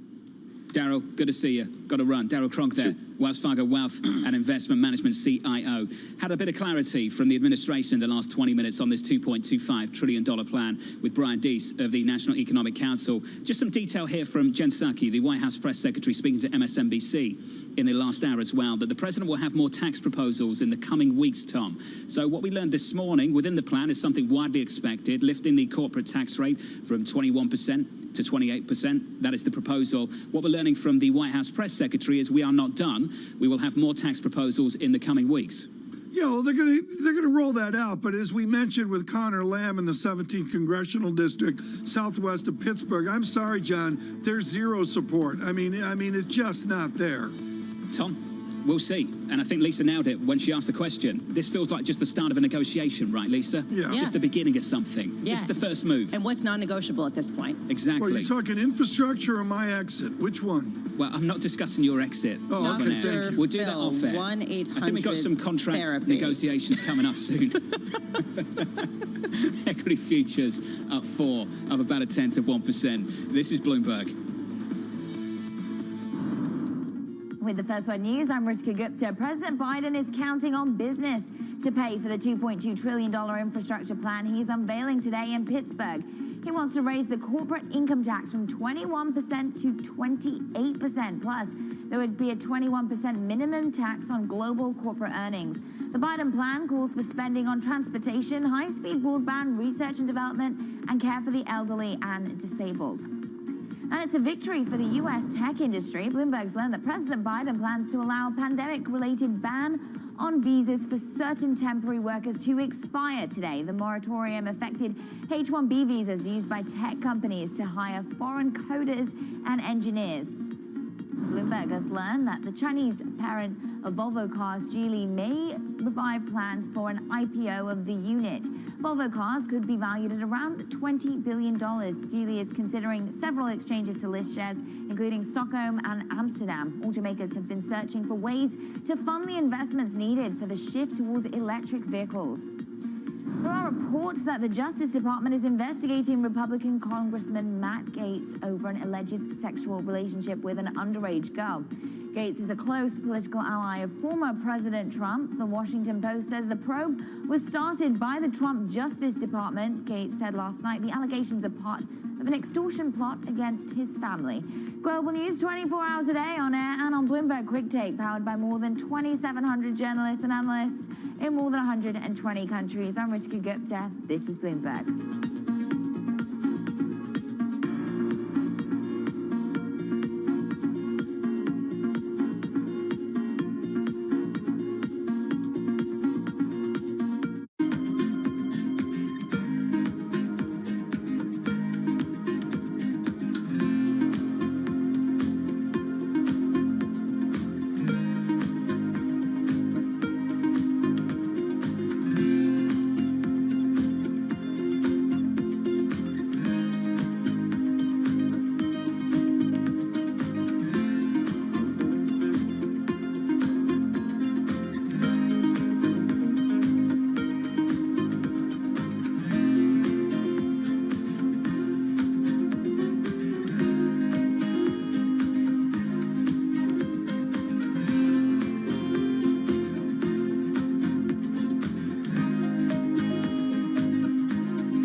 Access the financial world on demand.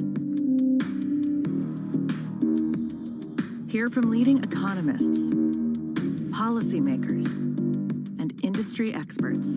Via live and on-demand webinars. Only from Bloomberg. Start exploring to see what's moving the markets. Visit Bloomberg.com/webinars.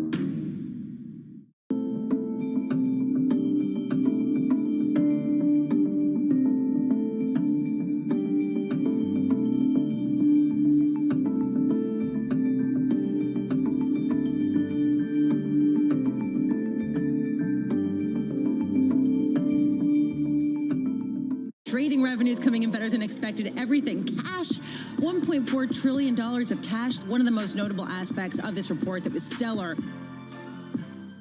I think what we've seen during this period of time is that communicating via video is not a fad. We are using it in all aspects of our lives, for work, for learning, for communicating, for staying in touch.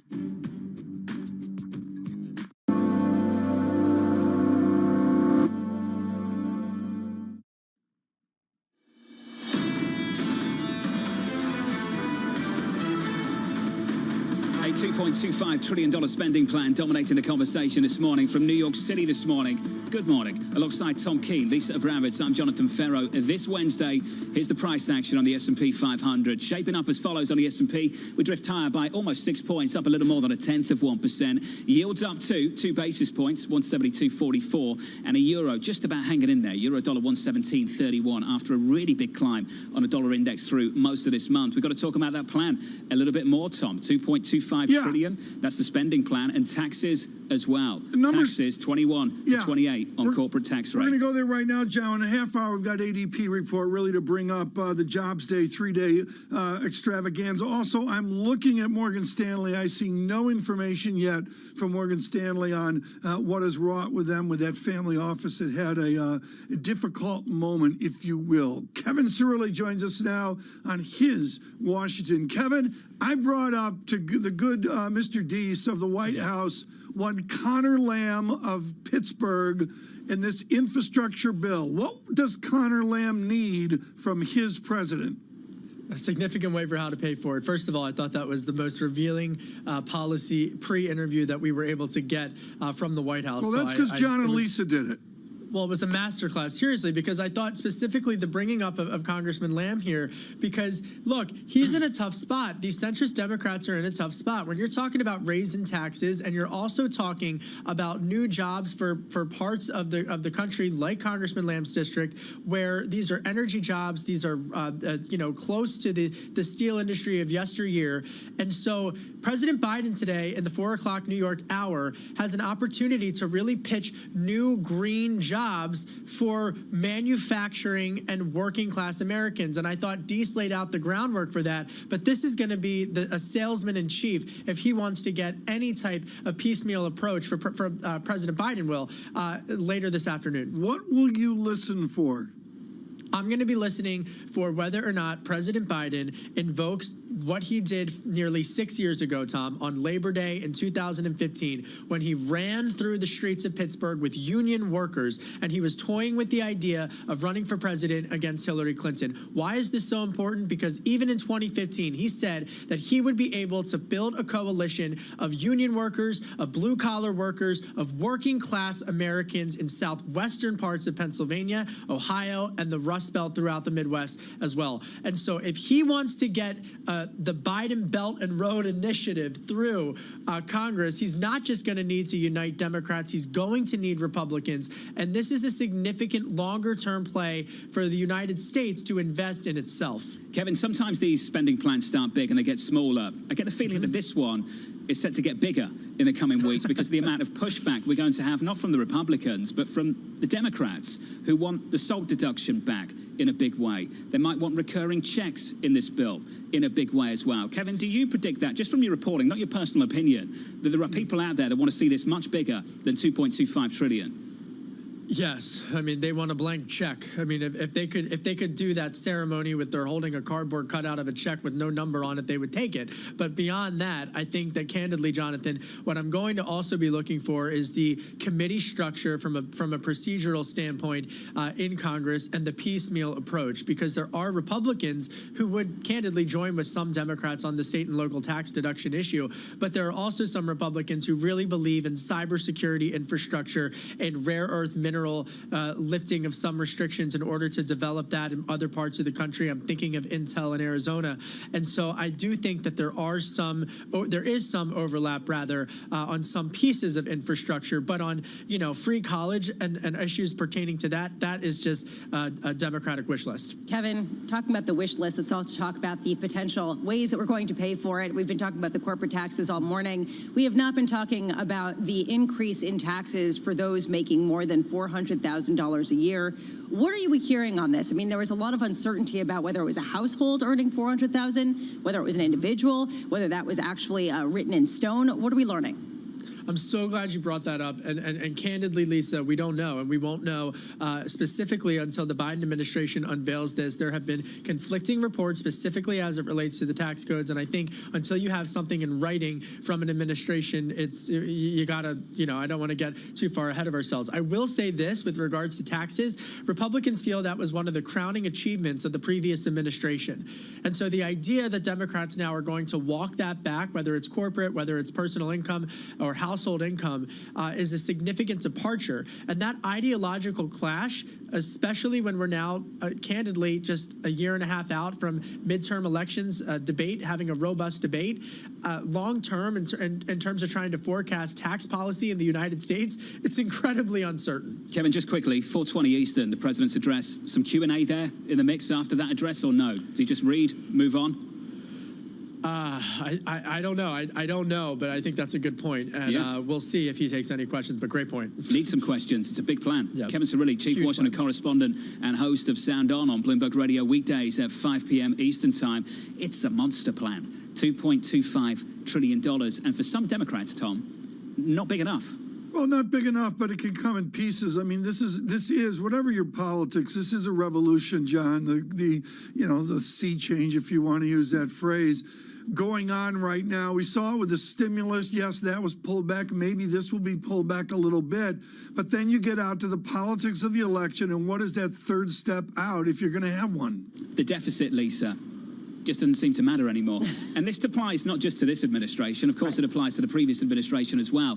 The fiscal hawks, that's something that exists when you're outside of power. When you're in power in America, it is not part of the conversation in the same way, in any way, shape or form. Look, we were in an economic regime post-1980 of smaller government is better. And really, Reagan set that off. And there is a question of whether Joe Biden will be able to create an image of big government being good again after a lot of people point to the inefficiencies. And to me, this economic conundrum underpins the fiscal plans, frankly, across the world as people widen out the deficits and say public sectors need to spend more. This, to me, remains to be seen. At the same time, there is recognition that what's happened over the past 20, 30 years hasn't benefited the lower class and the middle class. Do you remember that phrase from last week in the news conference from the president? Tom, do you remember that phrase when the president talked about uniting the country and maybe not uniting Congress?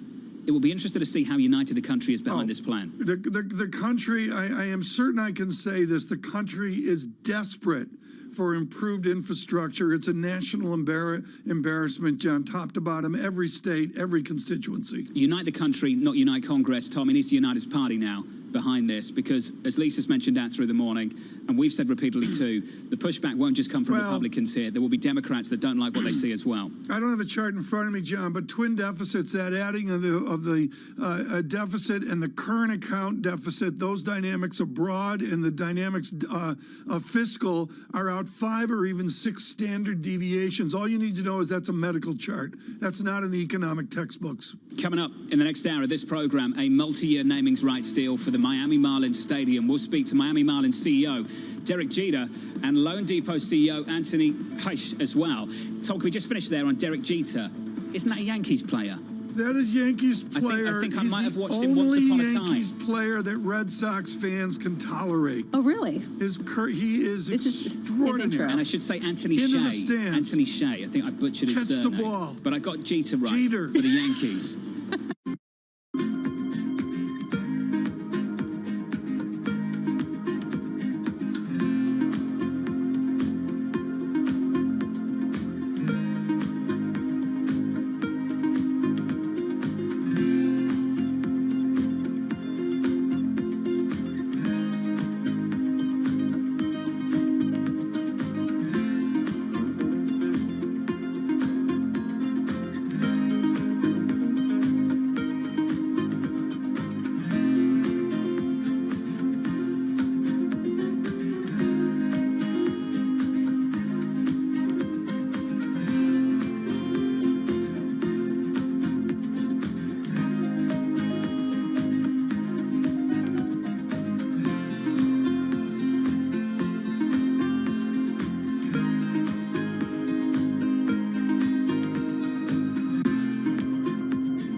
Our generation's biggest problem. Climate change is happening. And the world's most innovative solutions. Transport, industry, buildings, electricity, all of those things. Everything you need to know about our changing environment, the politics of global warming. We can and we will deal with climate change. In the fight against climate change, Bloomberg Green has you covered.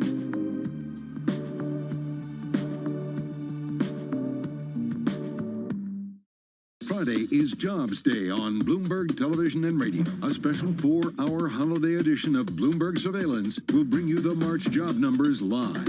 Coverage begins at 6 a.m. Wall Street time on Bloomberg Television and Radio. It's really a reminder, isn't it, just how sensitive the markets are to any commentary about trade. We did see some pressure on the yuan, we did see some pressure on the futures. That is now being reversed. BSO Now is your online home for brand new Boston Symphony Orchestra and Boston Pops performances. Discover new releases each week that include behind-the-scenes storytelling with conductors including music director Andres Nelsons, guest composers and musicians, plus critically acclaimed archival concerts and more. Visit bso.org/now, where the music plays on. BSO season sponsored by Bank of America.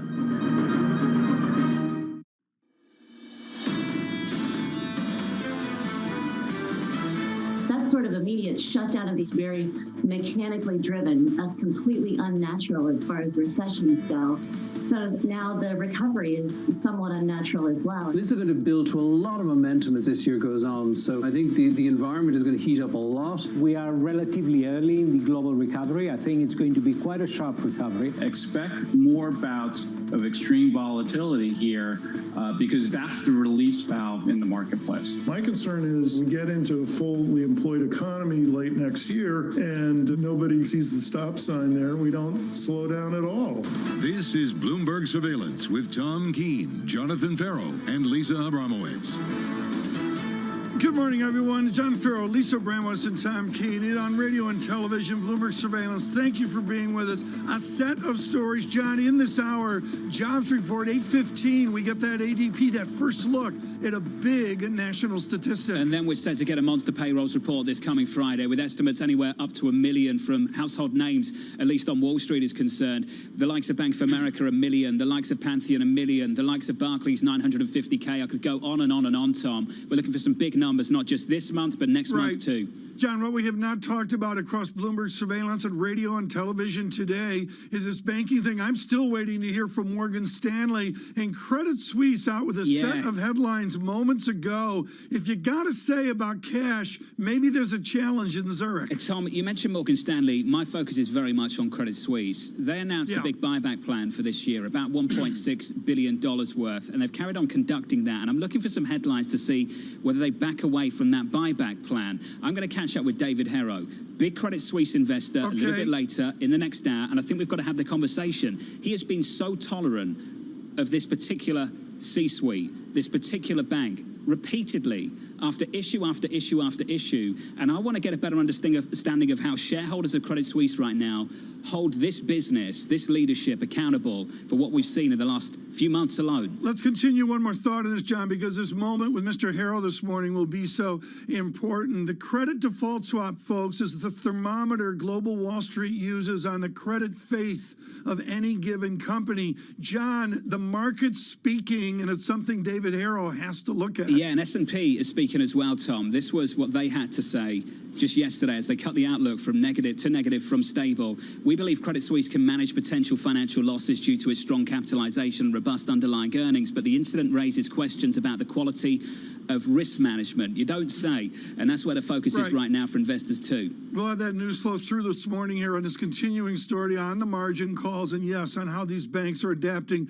to billions of losses. Lisa, it's not billions, it's trillions on an infrastructure speech this afternoon. What have we learned in our conversations in this morning? And Lisa, what will you look for at 4 o'clock this afternoon? Details, also a sense of which are the non-negotiable aspects of what could be described as a wish list, and how does he plan to cater, and I'm talking about Joe Biden, to both sides of the Democratic Party. He's not catering to the Republicans at this point. This is not going to be a bipartisan bill, but I will just tie this back to what you're talking about in the market story. There is a question of what it will do to markets that are already turbocharged by Fed policy, by easy monetary policies, to get $2.25 trillion of stimulus. Could this lead to an inflationary impulse that perhaps is more or longer lasting than people have been expecting? What do you see in investment grade and high yield? Is high yield still priced to perfection, or is it giving way like full faith and credit? It's still priced in perfection, but if you take a look just at the sheer losses tied to the Treasury component of corporate debt, they are dramatic. I mean, if you take a look at the losses on treasuries, it's the worst loss for the quarter since 1980. And if you take a look at investment grade bonds, the worst quarterly performance since 2008 during the depths of the financial crisis. Will this lead to people moving their money out of some of these instruments? Or frankly, are people going to say yields are higher, I can get income, let's go? And I looked before we went to air this morning, folks, quarter ending, the Bloomberg Barclays Total Return Treasury Index rolls over, just as Lisa described. Some real losses taken there. John, help me with the data this morning. I guess it's a snooze fest, but to me, there's some nuance in that the real yield hasn't moved. I've got to say, it's been really volatile in the Treasury market in the past day. We can touch on Treasuries first. 177 north of that in yesterday's session. Then we rolled over again. And right now, 10s are what? 172.62. Yields are up a couple of basis points on a session. I say look out for the euro dollar, 117.29, just about holding on to that 117 handle. We've had a 2.6 percentage point move on a dollar index through the month so far. Biggest monthly gain going all the way back to November 2016, believe it or not. And now we have to ask the question that I'll ask repeatedly through this hour. What are the sources of upside surprise right now, given where the bar is in Europe and given where the bar is in the United States at the moment, Tom? Ed Hyman with us earlier this morning went right to earnings. I mean, Lisa, Ed Hyman didn't mince words. He gave us a single point on S&P earnings and got well out past 4,400. Yeah, but of course, earnings come in face of potentially higher corporate taxes. I mean, this is a really complicated equation, especially at a time when you don't have synchronized global growth, Tom. Let's pick up the conversation and do that with somebody hugely holistic on the markets with State Street Global and their macro strategist, Marvin Lowe. Marvin, you've got such a remit from State Street right now. Which partition of our conversation there are you most focused on right now? You know, I still think there's a lot of messaging rates. Fixed income is where I spend most of my time, so clearly it's been busy from that perspective. But you're absolutely right. The intersections and all the different parts of the global macro mosaic are coming into play, and to a certain degree, they're saying different messages, or at least interpreting some of these broader messages quite differently at the moment. Marvin, I'm just looking at the surprise indicators for Europe and the United States. The United States actually turning almost negative, just about positive. In Europe, it's the other way. And I just wonder in the months to come where you predict the positive surprises will come from the continent or from America? You know, a lot is certainly, and I think this comes back to the rates market. A lot is priced in terms of the better outlook in the U.S. You know, just given how euro-dollar is trading, there's a lot of negativity around it. It's kind of hard to break through the concerns in terms of vaccine rollouts, et cetera. But you know, at the moment, there are a lot of negative numbers being priced, both from a growth and inflation perspective in the Eurozone. Story's well known, though. And Marvin, I'm trying to gauge whether it's fully priced. Where do you look for that? You know, I do think the discussion between real yields and break-evens is important, and how flip-floppy and volatile they've been. I think we're a narrative-driven type of market right now, particularly when it comes to inflation and growth expectations, and really having inflation data, and we're kind of at the doorstep of finally getting a better look of what this recovery looks like.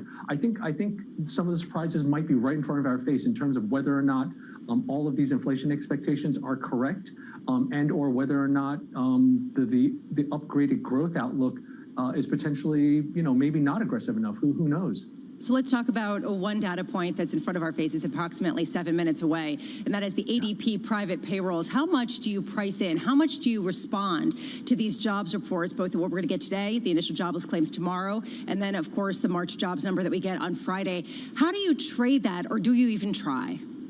Yeah, you know, fortunately, I sit on the research side of things. I don't necessarily need to trade it. I mean, a million for Friday is becoming the conversation at this point. It's hard to see how a number that's even ahead of that by a couple 100,000 changes the discussion much. We still wind up with somewhere in the range of 8 million unemployed after all of this. So there's a lot of wood to chop, I guess. We definitely look into some of the industries and how they're performing and how widespread it is. If it is mostly just reopening, then I think that's expected. If we do see strength across industries that have held up fairly well throughout the process, then there's potential real acceleration within the employment discussion. I guess the reason why I ask how do you trade this is not necessarily from a day-to-day standpoint, but how much do you use the data that we get today, tomorrow, Friday, to price out, to extrapolate out whether what we have seen in markets is already priced in this recovery and not necessarily something more? What would give you a sense that perhaps this inflationary push that people are expecting has legs and actually could last longer than some people seem to think?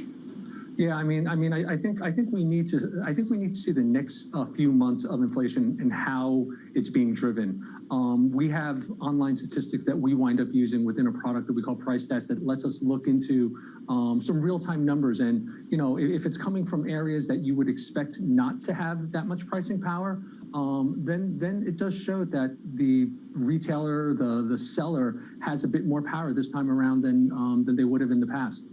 Marvin, it's good to see you. As always, Marvin Lowe there, State Street Senior Global Macro Strategist on the path ahead. And Lisa, dodging that question about where to trade. That's what you do if you're a strategist. I'm not on the trading desk. Well, but it matters. Strategy. Not necessarily on a day-to-day trading, because who knows what the exact trade is going to be. There is a question, though, how do you use the ongoing data that we're getting? Because people are saying, finally, we're going to get the proof to all of this hope trade that we've been seeing, right? We're going to actually see how much this economy is recovering. And drawing the distinction, John, between a recovery and something that has longer legs. That, to me, is a difficult distinction and one that still remains to be seen. I want to turn to something that I know Tom wants to talk about right now, just away from payrolls for a minute, Lisa. Forgive me. Here we go. Please. Drum roll. Bitcoin. All right. This, according to CNBC, Goldman closed to offer vehicles to wealth management clients, investment vehicles for, Tom Keene, Bitcoin. Bitcoin, it's there and it's in micro stories every day, John, like a rock at 58,000. I'm reading Kishore Mahbubani, the giant of Singapore, on Has China Won? And he's really got a substantial chapter, John, on the fact blockchain is something China will do. That's away from Bitcoin. That's the technology, yeah.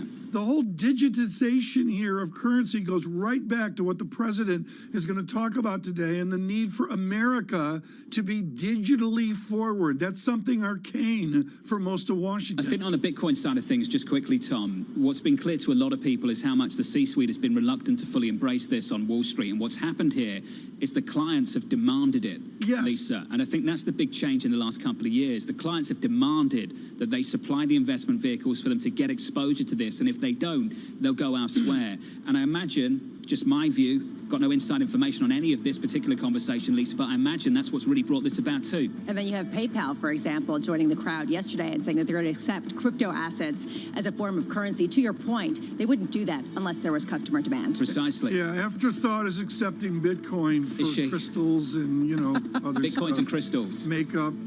Trading Bitcoins and crystals. Moisturizer. Is Glossier still a thing, Tom? Is Glossier still a thing? No, we've moved on. Paula's choice. Okay. Crystals and Bitcoin. Good morning, Paula's choice. All right, interesting. Coming up, your March employment data from the US with ADP numbers. And Michael McKee back in a hot seat. Looking forward to that from New York. It's this so is much Bloomberg. McKee. With the first word news, I'm Rishika Gupta. The White House is calling it the most sweeping infrastructure plan since investments in the space program and the interstate highway system. President Biden will unveil the $2.2 trillion package today in Pittsburgh. It includes spending on transportation, research and development, clean water, and improved care for the elderly and disabled. The president wants to pay for it with higher corporate taxes. ECB President Christine Lagarde warns that Europe's economy isn't clear of the dangers posed by the pandemic just yet. Lagarde spoke with Bloomberg's Francine Lacroix. Balance of risk is still tilted to the downside in the short term because we are seeing a degree of uncertainty. We are seeing renewed lockdown. We are seeing a vaccination rollout that is short of what we had expected. But it is much more balanced in the medium term, and we expect the vaccination rollout to proceed. We expect sufficient herd immunity to be reached at a point in time in the future. The ECB's pandemic bond program is set to run till the end of next March. Hitachi's agreed to pay $8.5 billion for U.S. software development company Global Logic. The deal could help the Japanese firm expand its technology services business. It's a conglomerate that's begun investing in providing gear for the Internet of Things. Global news 24 hours a day on air and on Bloomberg Quick Take, powered by more than 2,700 journalists and analysts in more than 120 countries. I'm Rishika Gupta. This is Bloomberg.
is absolutely core to our business. It's almost 20% of our franchise revenues globally, which is significantly more than most of our global peers who are more in the mid-teens. We want to invest, grow in China, but also we are also investing in the rest of Asia as well. Our top line growth for the region has been close to 24% last year, almost 20% of the group's revenue as a percentage of the revenue of the group. So, and this is where the group is counting on the growth. We see company after company, these are corporates committing to net zero. So pretty much across the board, there is an enthusiasm for putting capital to work to try to get us to a better carbon future. Credit Suisse has a fantastic brand name in Asia. We have obviously strong positions in Singapore and Hong Kong as our two main hubs, but across the region.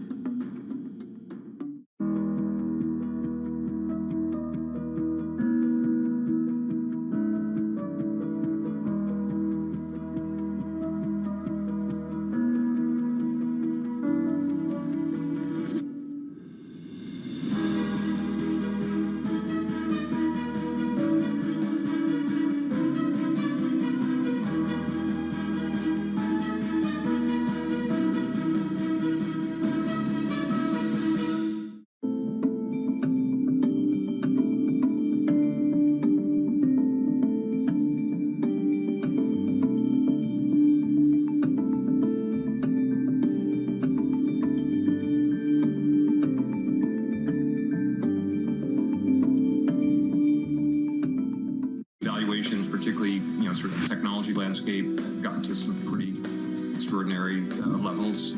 So I think it's not a surprise. I don't think it's any indication of the beginning of the end, but I do think. Here's Bloomberg Real Yield.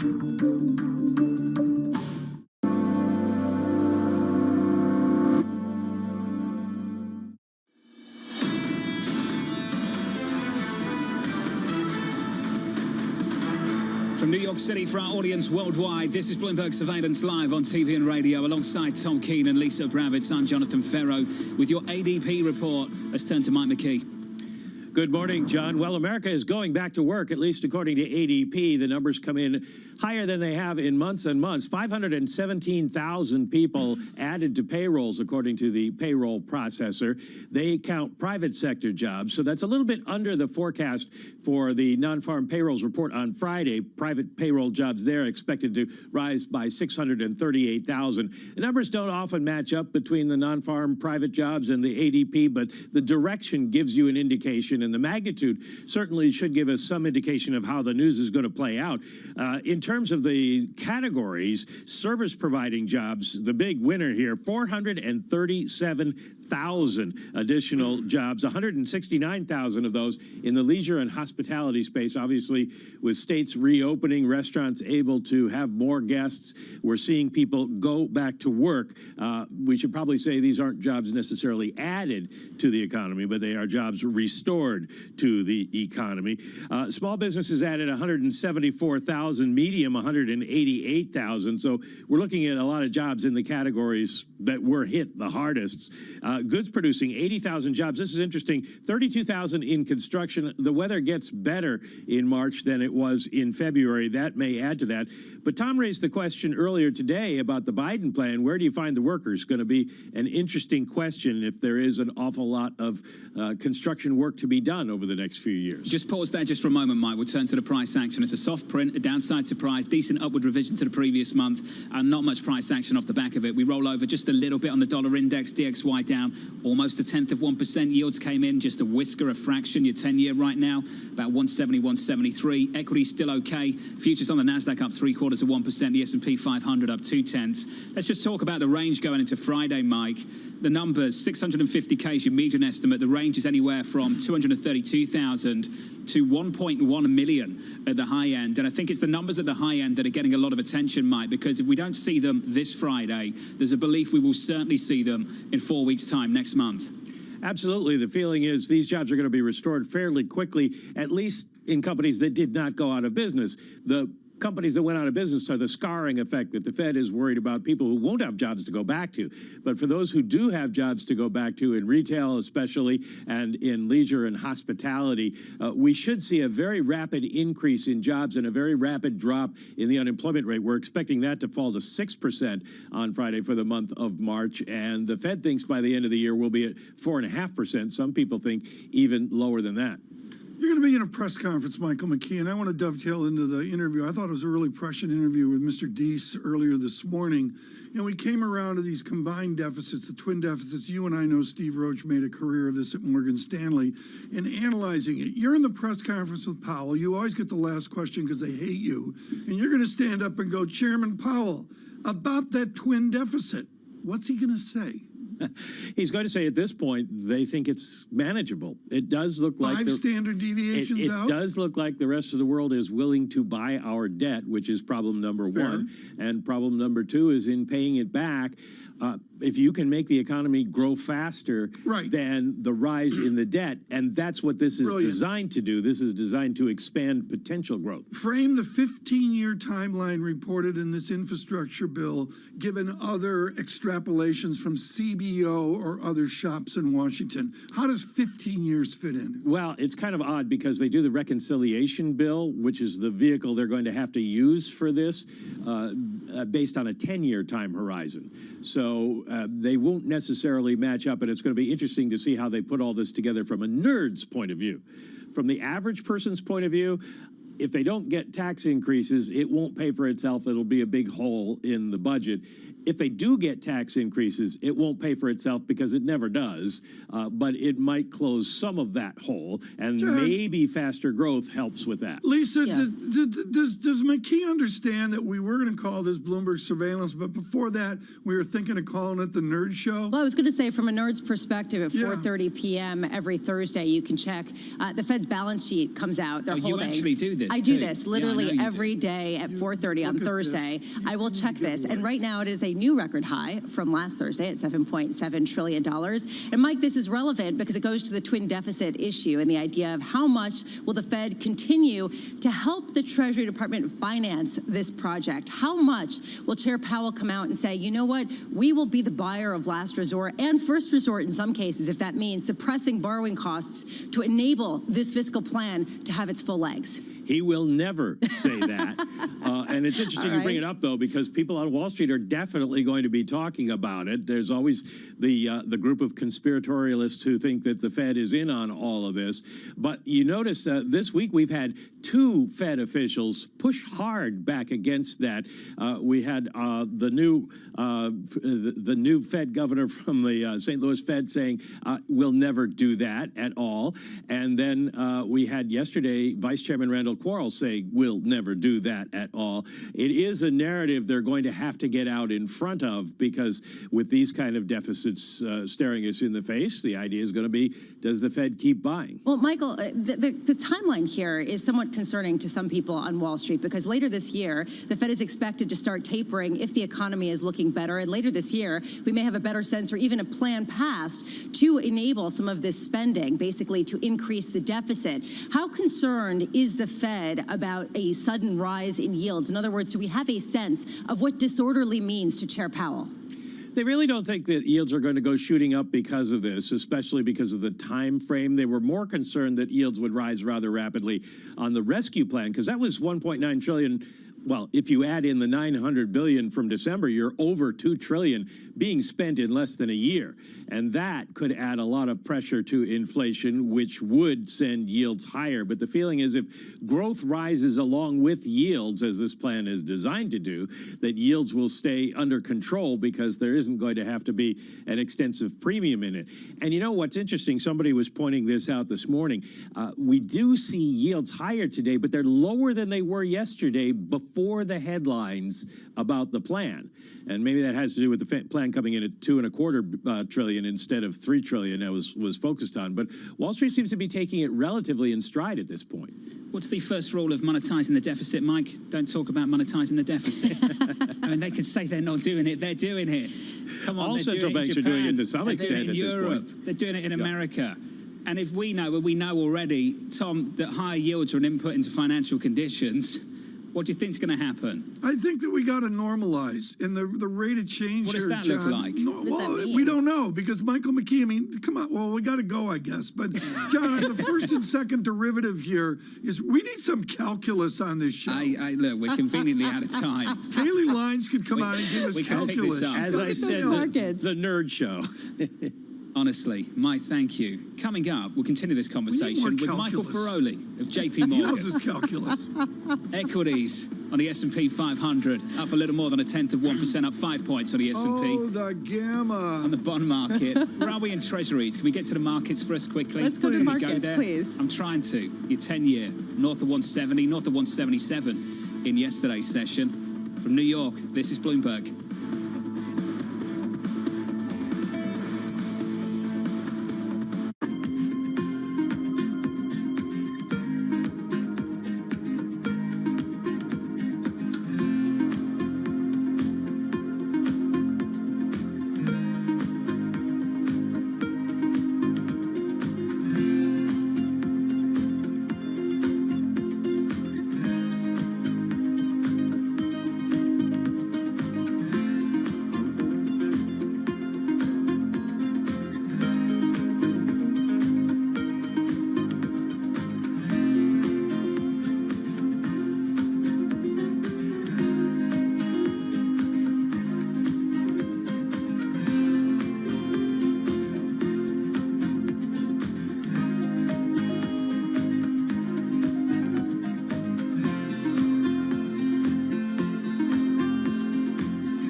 That Norway sells way more electric cars per capita than the U.S.? Norway.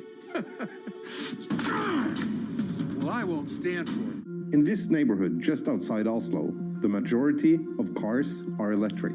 Last year, Norway became the first country in the world to sell more electric cars than any other. In December, EV market share was at 67%. In 2025, the country wants all cars sold to be zero emission.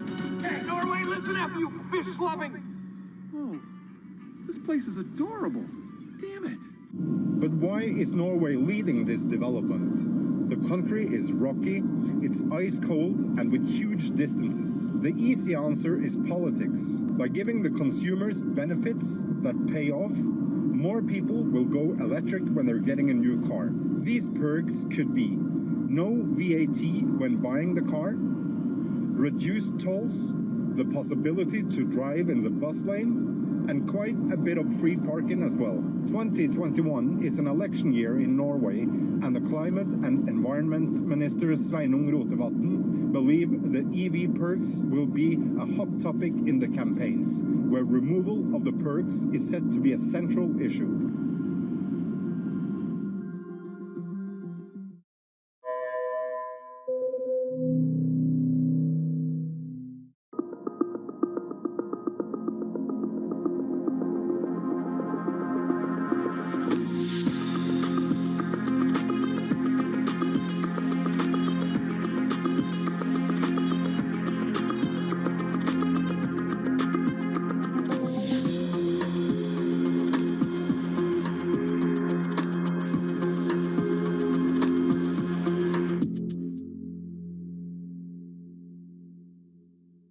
I have asked the Securities and Futures Commission and the Hong Kong EX to work together to explore the viability of our own Hong Kong version of specs. We remain very confident on the competitiveness of the Hong Kong stock market.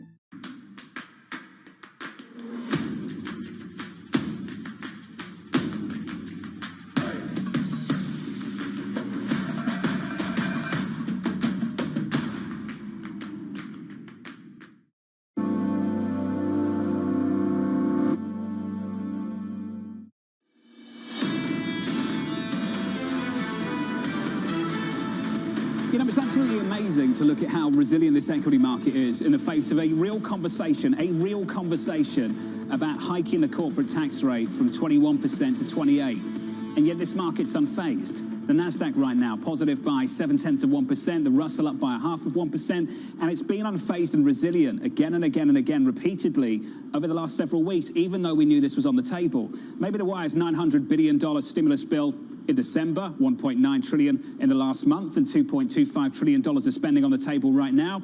Maybe the wire's because we're reopening, the wire's because the vaccination program is so good, but at some point you'd have to think we start focusing on the taxes and not the spending. So far, not the case. Switch up the board into the bond market. Want to talk about 2s, 10s and 30s. Really volatile in yesterday's session. We saw 177 on 10s. Right now, 172.44. Yields are higher by a couple of basis points on the day. Higher by a couple of basis points on 30s to 238.69. So you get the picture. We talk about it repeatedly every morning. Europe's looking terrible. America, the outlook looking great, right? It's that simple. Switch up the board and finish on the FX market. Euro dollar just about hanging on to a 117 handle. Your dollar index up 2.42% over the last month. Best monthly gain potentially since November 2016. So, Tom, for the people in the FX market, you've got to think about where expectations are, where the bar is right now for the United States relative to Europe. And the bar right now in Europe is right down here, rock bottom. And the bar for America is just getting higher and higher and higher going into the summer.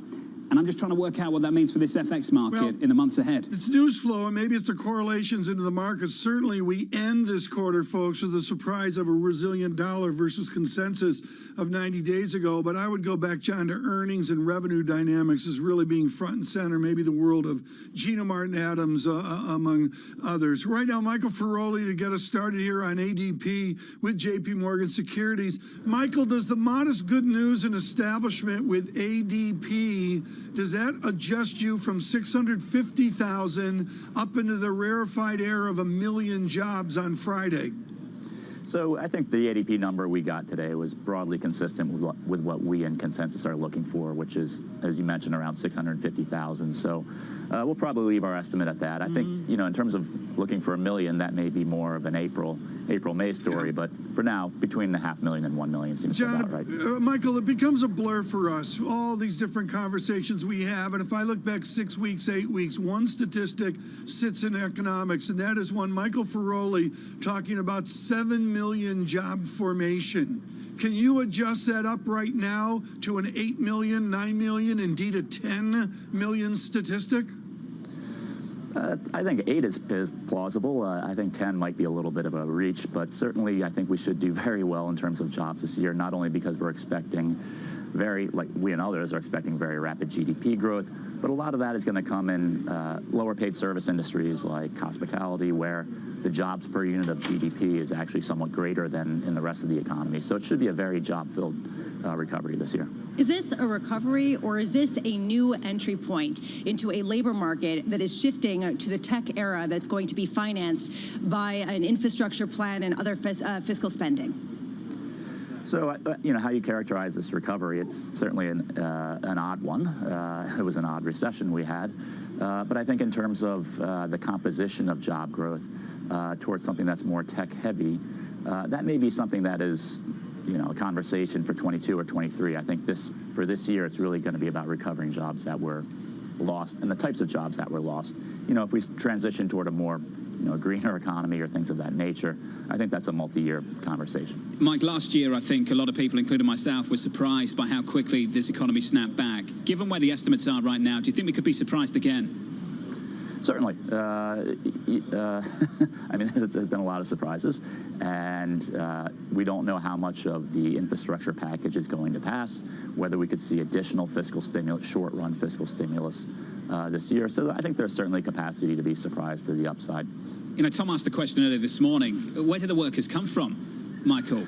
How much slack is there, and how quickly can we fill some of these vacancies? Right. So obviously the unemployment rate has come down quite a bit. It's at 6.2%. That's about 4 million shy of where we were before the recession. But we're also missing about 4 million non-participants, people who have left the labor force. I think that's another big pocket of slack that we should expect to normalize later this year as we see the pandemic concerns fade. As school situations normalize, that should allow formerly working parents to get back into the labor force. I think that's probably one of the most fruitful pools of slack that we still have in the economy. Mike, this is a week of jobs data. We're going to be getting jobs data out of a host of different entities, although it really pairs into the inflation debate. And right now, we are looking at expectations for inflation over the next 5 to 10 years of the highest since 2018, around 2.2%. What do we have to see in the labor dynamic to make that happen and perhaps even exceed some of those expectations? Right. So I think you asked the right question, which is, in terms of the inflation story, the next 2 or 3 months is kind of, as Jay Powell and others have mentioned, going to be, distorted by a lot of one-offs. And inflation is about sustained increases in the general price level. And for that to happen, I think we need to see wages firm. Not obviously, but average hourly earnings, which is the measure we're going to get on Friday, has been a bit distorted by the composition. So in light of that, it's good to look at things like the employment cost index, which we get, unfortunately, only quarterly, but that controls for the composition. And we would like to see that to start to move up from the levels it's been at to feel like inflation on a sustained basis can really come back. And Michael Ferroli, the wonderful Liz Ann Saunders at Charles Schwab just put out a spectacular chart on the calculus, the movement of the 10-year yield, the velocity, the acceleration of a higher yield, and she begins to allude and compare it to the advance we saw in 1994. What does your team think? Are we seeing a first and second derivative of the 10-year yield that mimics what we saw in 94? We don't think it gets quite that extreme this year. But, I do think that may start to weigh on interest-sensitive spending in the economy, things like the housing market, which have been obviously very hot. But a lot of the growth we're expecting this year should be in non-interest-sensitive spending categories, particularly consumer services. So normalization in the 10-year rate is to be expected given the backdrop, but I don't think it's going to be a death knell for the economy. What will we learn about wage dynamics in the Friday report? Unfortunately, not much.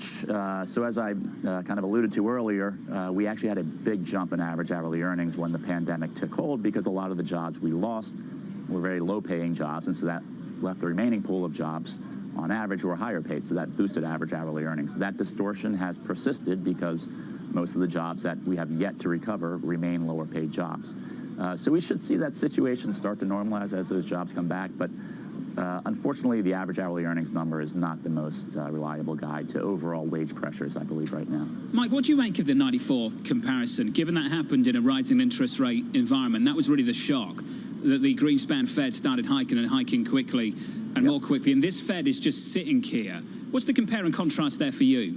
Yeah, I believe the monetary policy setup is quite different. So as you may recall, in 94, the Fed was barely communicating it to us. That was when they started actually telling us when they raised the Fed funds target. Beyond that, they gave us no communication. Right now, the Fed is communicating almost on a daily basis that they are going to keep interest rates very low until we actually get an inflation overshoot. So I think that should pin down at least the front end of the curve, which should limit how much the back end could move. So I think that is a huge difference between now and 94. That was what was curious, Tom, looking back at the bond market story of the mid-90s, is just how we responded to interest rate hikes then compared to what's happening now, which is a Fed just committed to do nothing, which is ultimately what's sending up the long end. Is it the same economy, though? I mean, Dr. Ferroli, is it the same makeup of an economy, or we become so service sector, so technology that the comparison can't be made? I think services as a share of GDP actually hasn't gone up dramatically since 94. Well, I keep saying obviously. In 94, we were heading into a much better supply side backdrop. So this was the beginning of that productivity boom that was really amazing. Perhaps that could happen, but right now expectations are for still in the long run subdued economic growth like we saw in the last decade. So I think that is one of the big differences between now and 94. Mike, I want to end with this idea where there's a philosophical question right now that Biden is posing. A lot of economists that have seen the past 40 years of small government is better. He is saying that hasn't worked. We need to make government bigger in order to get the economy up to speed. What's your view from an economics profession of Biden's approach versus the 40 years before it where small government was emphasized? So I want to distinguish, short-run fiscal stimulus, which is a large part of what we are seeing in the American Rescue Plan, from a overall shift in the steady state size of government as a share of GDP. I think the former, most people agree that the economy that prevailed a few months ago needed some added stimulus. Now, obviously, there's this big debate between some big name macroeconomists as to whether it was too much. But I think everyone agreed we needed some more fiscal stimulus. That's where the agreement, I think, ends. The overall size of government, I think, will remain hotly debated as we get it back to a full employment economy, and I think that's one that's a lot tougher to answer than the short-run need for fiscal stimulus. Michael, we've got to leave it there. It's good to see you. Michael Ferrari there, JP Morgan Securities Chief, U.S. economist, looking for something in and around 650,000 this coming Friday in the payrolls report. The median estimate right now, 650. Tom, you and I both got the same report, I believe, from Capital Economics, who are still looking for 700K this coming Friday after the ADP report comes in with a softer report of 517. Can I mention that we have claims in between? I mean, it's a completely different dynamic. I get that, John, but I think claims tomorrow will be ever more fascinating. And Tom, the fact we're still in and around 700,000 on claims, that needs to move south, and move south aggressively in the months still to come. So we've got to do a couple of things. Coming up in the next hour on Bloomberg TV, on this massive spending plan down in Washington, D.C., we'll get the thoughts of Mohammed Al-Arian of Queen's College and, of course, of Bloomberg Opinion. And on Credit Suisse and the bank rout in Europe after the Archegos blow-up, we'll catch up with Credit Suisse investor shareholder David Herro of Harris Associates. Two important interviews coming up on Bloomberg Television. Looking forward to doing that. From New York City this morning, good morning. Alongside Tom Keene, Lisa Abramowitz, I'm Jonathan Ferro. You've had the appetizer, the ADP report, a slight downside surprise, still in and around 500,000. Then you get the main course on Friday, the payrolls report, the estimate 650K, and in between, as Tom points out, initial jobless claims tomorrow morning. Futures right now up 9 points on the S&P. We advanced 0.2% in the bond market. Yields higher by not even 2 basis points to 171.91 on 10s. Heard on Bloomberg Radio, seen on Bloomberg TV. This is Bloomberg Surveillance. With the First Word News, I'm Rishika Gupta. President Biden is counting on business to pay for the $2.2 trillion infrastructure plan he's unveiling today in Pittsburgh. He wants to raise the corporate income tax from 21% to 28%. Plus, there will be a 21% minimum tax on global corporate earnings. The Biden plan calls for spending on transportation, high-speed broadband, R&D, and care for the elderly and disabled.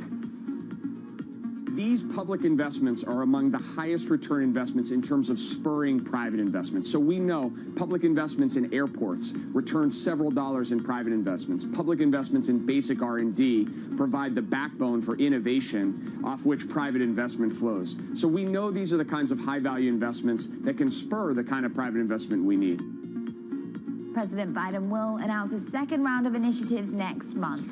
Pfizer says its coronavirus vaccine was 100% effective in a final stage trial in kids ages 12 to 15. That could pave the way for shots for teens and preteens before the next school year. The vaccine is already authorized in the U.S. for people aged 16 and upwards. The Nixon campaign aide who organized the 1972 Watergate burglary has died. G. Gordon Liddy was 90. Liddy proposed a number of illegal acts aimed at weakening the Democratic Party, including bugging the party's offices in Washington's Watergate complex. The caper led to President Nixon's resignation. Liddy spent 4.5 years in prison, but he said he had no regrets about Watergate and would do it again. Global News 24 hours a day, on air and on Bloomberg Quick Take, powered by more than 2,700 journalists and analysts in more than 120 countries. I'm Rishika Gupta. This is Bloomberg.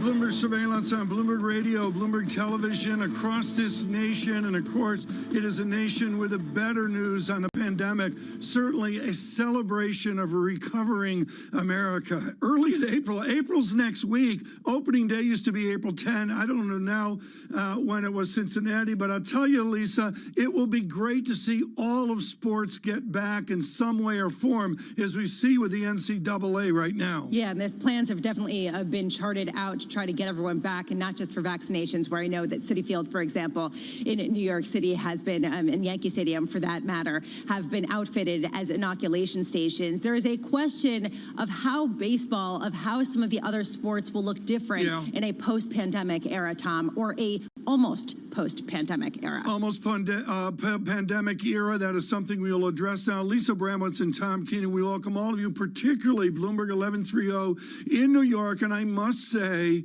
up in Boston, our Bloomberg affiliate up in Boston as well. Joining us now, Derek Jeter of the Miami Marlins, our chief executive officer. He launching himself into the stands a few years ago, the one Yankee that Red Sox fans do respect. And also with us, Anthony Shea with Loan Depot, the executive of the Marlins, and the gentlemen from Loan Depot celebrate their announcement that Loan Depot will sponsor the stadium and will be very visible for the Miami Marlins in this season. Anthony Shea, from sea to shining sea, you do loans for America. You do financing for America. What is your advantage to brand with Derek Jeter and the Miami Marlins? Well, good morning. It is such an exciting day as I'm sitting here at the new Loan Depot Park. I think our partnership between two organizations, particularly with Derek, is just a natural fit. We're just so enthusiastic about partnering up with Derek and the Marlins organization, and we just couldn't be more thrilled. Derek, it is the Miami Marlins, which you've worked 4 and 5 years on to improve and to really recast the franchise like you knew in New York. Where are you on that path right now? Well, look, you know, we've made a lot of progress, I think, in the 3.5 years that we've been here, but we still have a long way to go. You'll always hear me say we have a long way to go, regardless of what happens during the course of the season. But we're taking some positive strides forward, you know, both on the baseball operations side and the business operations side. And a day like today is extremely important to our organization, and we couldn't be happier with the partnership that we have with Anthony and Loan Depot. You start with the Citrus Series with Tampa, but then you've got to get on the road and all the rest of the grind of Major League Baseball. Derek Jeter, you were affected by COVID last year and frankly into this year. What precautions, what did you learn from that process that you can bring forward as this nation heals? Yeah, I tell you what, you know, I said it at the time, affected. I don't even know if that's the right word to use. I mean, we had, you know, 18 players test positive in the span of a week. And, you know, what I think we learned through the course of that ordeal was, look, you can't take anything for granted. I think there was a false sense of security with our players because we were in somewhat of a bubble. And it just takes one case that can end up spreading throughout an entire team. And you know, the health and safety of, you know, our players, our coaches, our staff, our fans is extremely important to us. And, you know, you learn from past mistakes and you move on. So we're happy that, you know, I think baseball as an industry up until this point has stayed pretty clear of COVID up until this point. What do you think is harder, Derek, being part of a team that won 5 World Series or running a baseball franchise as the owner? That's a good question. I don't even know how to answer that. They're both pretty difficult. I think, you know, you mentioned it. When you're on a team, you're on a field, you have one goal, and that's to win a championship each and every year, and nothing changes. It's the same thing here. I think the difference probably is, you know, when you're playing, it's that particular game, that particular day. And on the business side, you're looking 3, 4, 5 years down the road. So I think there's a lot of similarities, but at the same time, you got to have a little bit more patience. All right, so more patience, 3, 4, 5 years down the road at a time when baseball franchises across the nation have been really affected by the COVID pandemic just because of the revenues that have not come in. How will that affect the 5-year plan as you see it right now? I don't think it necessarily changes much. I mean, you know, you look at partnerships like the one we have right now with Anthony and Loan Depot. You know, you still have to look at the overall plan, and we're not going to change. You know, we said when we got here, what we're going to do, wanted to build sustainable success, and that's on the field, it's off the field, and it's partnerships like this that help us out. And, you know, on the field, I think we've done a pretty good job of building an organization that, you know, we can be proud of, and we've really made some strides there with our minor league system, which is the foundation of our success. So in that sense, you know, look, everyone was affected, every industry was affected, and, you know, moving forward, you're just going to have to bounce back from it. Derek Jeter with us on Bloomberg Radio. We're thrilled to let you know that the Miami Marlins Chief Executive Officer, Derek Jeter, is with us. With Anthony Shea, they celebrate Loan Depot's naming rights to the Miami Marlins franchise today. Anthony, I want to link this first to you, Anthony, and then to Mr. Jeter. And that is the idea of the spirit of Miami as personified by Mr. Jeter. Anthony, I don't know if you know this, but Jeter launched himself into the stands on a foul ball 7.5 games ahead of the Red Sox a million years ago. What's the spirit, Anthony, that Loan Depot sees in all of Florida in this building boom? Well, we as America's lender, we certainly have become part of supporting America's housing. Florida is a critically important state for not only America, but certainly for Loan Depot is one of our top customer base. In addition to the fact that, Florida is a great yachting capital of the world, which we personally and I personally enjoy. And having the opportunity to pair up with winners here is just a great opportunity for us. Derek, do the kids today play like you? I mean, I know it's like an ESPN question and I'm supposed to say that and all that, but come on, Derek. I see the nation and trying to get baseball front and center. Do the kids today, would they go into the stands on a late night 12th inning? Well, first of all, I want to say I don't appreciate you saying that was a million years ago. Oh, it wasn't that long ago. It wasn't that long ago. I mean, 2004. Don't date me like that. But look, it's the game changes. It changes from every generation. I remember when I was younger, and one great thing is you have access to a lot of the ex-players, and they come in and tell you how much the game changed. So the game has changed. But the game's exciting. We have a lot of exciting young players that are, in our organization and in other organizations. So I kind of find it kind of hard to try to compare generations, but there's a lot of exciting players to watch out there. So the players are exciting, Derek. There is a question of whether we can shorten the games and whether or not perhaps some of the breaks for commercials, for other things, some of the waiting and that people are perhaps don't have the attention span for should be eliminated. Do you support that, shortening the games, taking measures, and what measures do you think we should take? Well, I don't know if you necessarily say shorten the games. I would just say increasing the action within the game. Look, I mean, the games are, 3 hours, 3.5 hours. So, yeah, there are ways that you can shorten the games to some extent. But I think it's just increasing the action and getting an opportunity to see how athletic baseball players are. And so I think there are some minor rule changes, tweaks that you'd be able to accomplish that. Derek, I blame Nomar Garciaparra. He played with a team up to the Northeast from where you were playing. He gets out of the box. Every kid in America is doing this with their hands, stretching out the at-bat. Do we need a clock in baseball? I don't know if you necessarily need a clock. You know what I mean? I think they're discussing some pitch clocks, but one of the great things about baseball is the game. You never know how long it's going to be. You go out there; it's a family sport. You bring your entire family out, and you should be able to enjoy 3 hours with your family. Derek, the problem here, and I understand the naming rights. You were struggling, and you needed to get a refi through Loan Depot and Anthony Shea, but then you rented your house to Tom Brady. How was Tom Brady as a tenant? I mean, should you have gone to Loan Depot, or did it work out with Mr. Brady as tenant? You know what? It worked out actually, and I told him I deserve a Super Bowl ring for him renting my house. So there's a lot of championships in that house. Yeah, Anthony. But Anthony, this is so important. I mean, we've talked to Derek, and Derek gets the FaceTime. Anthony, what you guys are efforting every day at Loan Depot, and with your other efforts, you sold to E-Trade and that over the years. I want you to explain now the advantage of the financing of Loan Depot that has brought you to these naming rights with Mr. Jeter. Well, isn't that a softball pitch, right?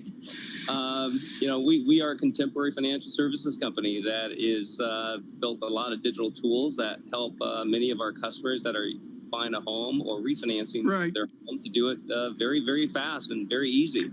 LoanDepot.com will take care of you. Last word to you, Anthony. Do you see a boom economy out there? Day to day in the grind of Loan Depot, do you witness the boom economy this show is predicting? Yes. Currently we are breaking records at our company. Interest rates are very, very attractive. Right. Although they're, higher than they were 3-4 months ago, they're still historically very low. Right. The housing boom is, we're in the middle of it now. There's very low inventory. I think as we go through COVID, many of us are realizing home is home is everything. It's becoming where we learn, where we go to school, where we work out. So home is becoming a lot more important. I was lying. It's not the last question. Derek, very quickly to you. Derek Jeter, how do we fix Red Sox pitching? Hey, we have our own things that we're dealing with down here, so I'll let you guys deal with that one.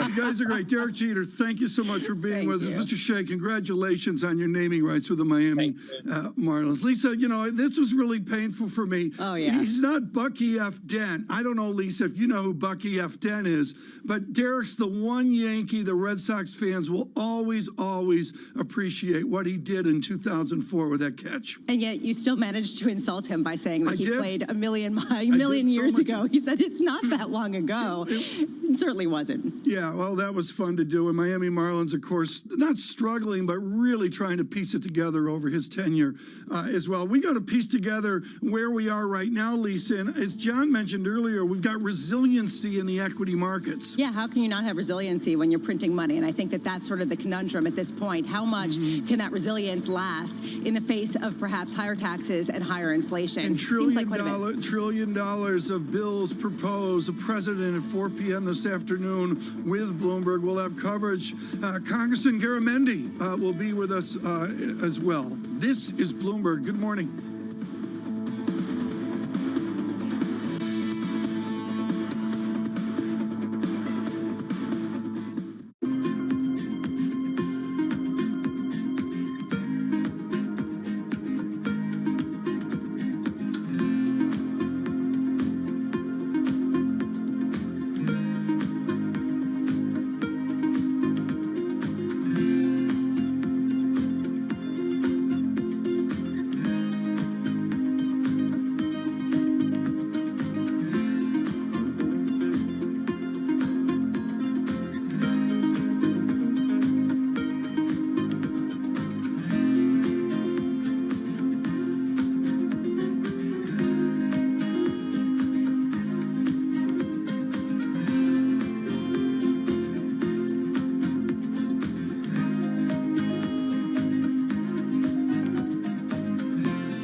Our generation's biggest problem. Climate change is happening. And the world's most innovative solutions. Transport, industry, buildings, electricity, all of those things. Everything you need to know about our changing environment, the politics of global warming. We can and we will deal with climate change. In the fight against climate change, Bloomberg Green has you covered.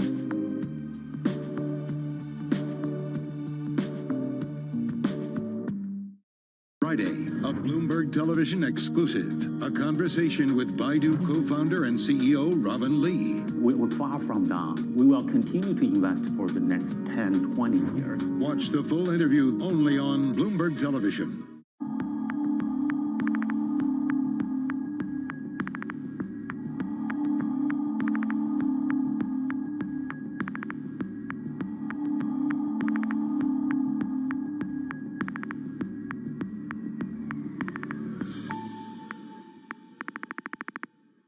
Trading revenues coming in better than expected. Everything cash, $1.4 trillion of cash. One of the most notable aspects of this report that was stellar.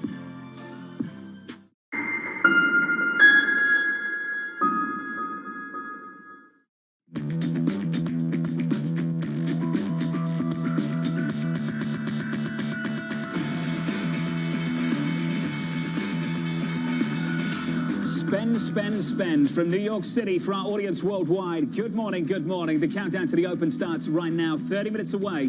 Equity futures positive 6 points. We're up 0.2%. Let's get straight to it. We begin with the big issue, a $2.25 trillion infrastructure plan.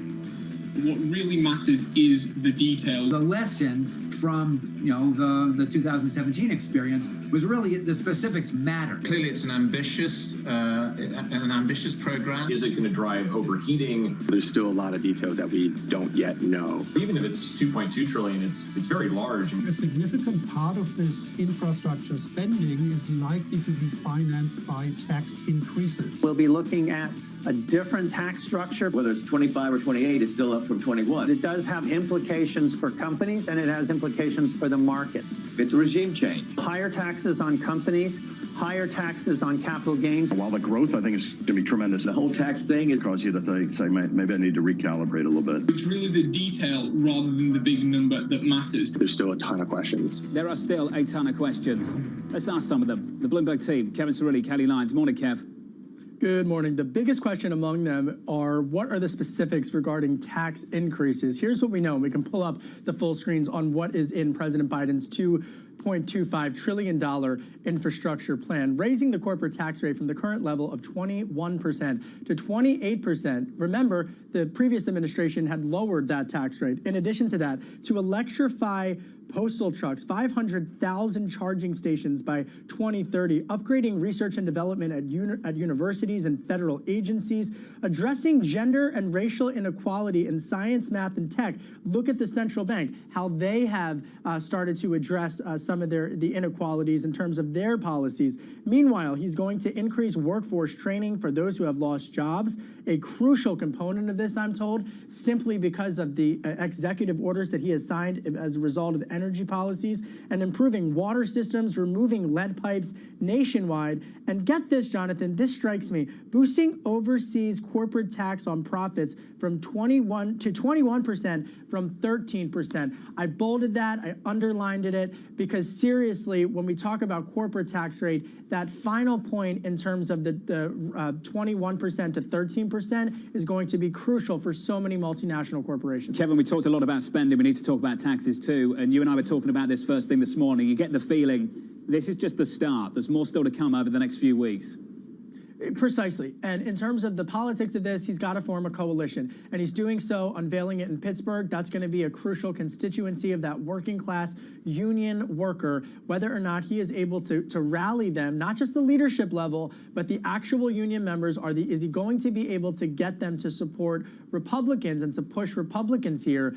Candidly, I don't see this coming as a singular package. I think, honestly, it's more likely, based upon my reporting, to be a piecemeal approach, and he will find some success with Republicans on certain elements, especially as it relates to boosting some national security from a technological standpoint. Hey, Kev, thank you. It's got to try and unify the party around this plan first. For the market, it's not just about the spend, it's about a tax too. It's Kelly Lyons. Well, on the spending front, John, we know that yields are creeping higher today as the market digests what that spending looks like. But I would note that this has been priced in by the market for a long time. Back 6 months ago, when they first started considering the implications of a blue wave. And over the last 6 months, we have seen the 10-year Treasury yield climb more than 100 basis points, and it's shown up at equities as well. The likes of cyclical-oriented sectors, energy, banks, up more than 60%, while the capital goods stocks are up by 33% in just half a year. The idea being all that spending is going to aid economic growth, and usually more spending aids stocks as well, because it means more money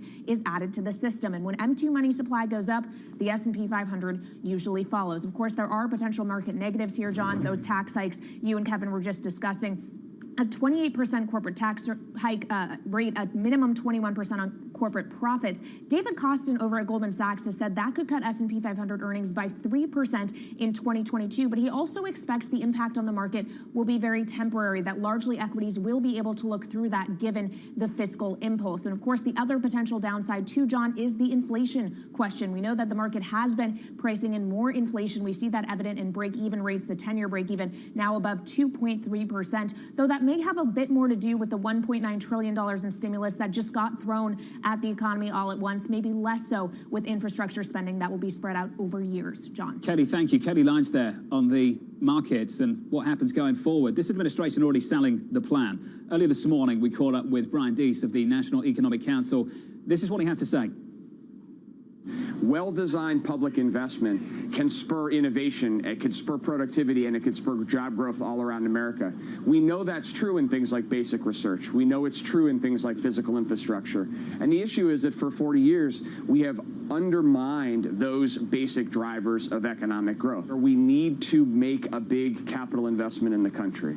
Everybody recognizes that that's the case. Let's bring in a good friend of ours, Mohammed Al-Arian of Bloomberg Opinion and Queen's College, Cambridge. Mohammed, let's just start here. You've had a chance to look at some of the details of the spending plan. Your first take? So while detail matters, and we're going to get a lot more, my first take is as follows. A, this is a shift from the demand to the supply in terms of enhancing economic growth. And that's a good thing. We need to enhance productivity. And this aims both at enhancing physical and human productivity. Second, since we need to pay for it, the focus on corporate taxes is in fact the most pro-growth. Had he focused on household taxes, that would have taken away from demand. And corporate taxes, let's be honest, a lot of that money has gone in terms of buybacks, so it shouldn't have a massive impact on growth. So I view this as a very pro-growth, pro-productivity policy evolution. Mohammed, when it comes to investment, though, private sector investment, what did we see when we cut tax rates in the United States from 35 to 21? And what do you think we'll see on investment from 21 to 28? We didn't see as much as we had hoped for, because it turned out that what was stopping investment wasn't tax rates. In fact, what we saw when this happened, when the cuts happened, is a lot more buybacks. So the money went back to shareholders, but didn't go into the real economy. John, it's really tricky because everybody complains about infrastructure. And infrastructure has been hampering productivity. We know that from the figures. So if a well-designed, and that's a really important phrase, a well-designed infrastructure program can enhance productivity, the private sector ends up net better off. Mohammed, does this kind of public investment for you mentioned the supply side of the economic equation, does this kind of investment for you at least reduce some of the risk around the inflation story and a persistent rise of inflation for years to come? It does over the long term, but there's going to be a mistiming. You've heard me say there's three elements to the inflation surge that we're going to get. One is base effects. That's not worrisome at all. Two is simply a short cyclical mistiming between demand and supply. Demand goes up much faster than supply in the short term. That is also reversible. But it's the third element. We're starting to see the cost push side of it. We're starting to see input prices go up. We're starting to see companies complain about transportation and other things. That's the one to keep an eye on, because that's the one that can really disrupt the markets. Mohammed, you wrote a piece earlier this week, and I'll put a quote of it on the screen for our audience to have a quick read of. But the three words that stood out, is it transitory, irritating, or troubling? Have you taken a view with any conviction right now on where you stand on the debate of the moment around inflation and inflation risk? So I'm somewhere between irritating and troubling. I think it's going to be a lot more than base effects. I think we're going to get the demand pull element. I'm monitoring very carefully the cost push. And that matters because, as you often point out, markets live in the moment. So you may get a reaction in markets, but it will be largely reversible. But if we end up on the troubling side, because you have the whole combination of a base effect, the demand pull, and the cost push, then it becomes troubling. I want to tie some of this together, Mohammed, because there's three separate themes here. We started talking about infrastructure spending. We've gone on to talk about inflation. And then I want to move us on to markets, which you just mentioned briefly there. Your overwhelming concern repeatedly on this program has been financial stability, fragility brewing. How do you put together the stories we're talking about at the moment with the events of the past week and a fund blowing up? So for me, John, the fund blowing up has all the elements of the old-fashioned excessive risk-taking, over-leverage, over-concentration, massive derivative overlays. And I would say it is isolated, but if you step back and go beyond the very narrow contagion, this is the third near accident we've had this year. The system is telling us something, which is that there's been excessive risk taking. And I think that is not surprising given the amount of liquidity sloshing around. So people should just realize that we've had 3 near accidents, and it's time to slow down a little bit on this risk freeway. Are you worried about a bigger accident, Mohammed, and what would that look like?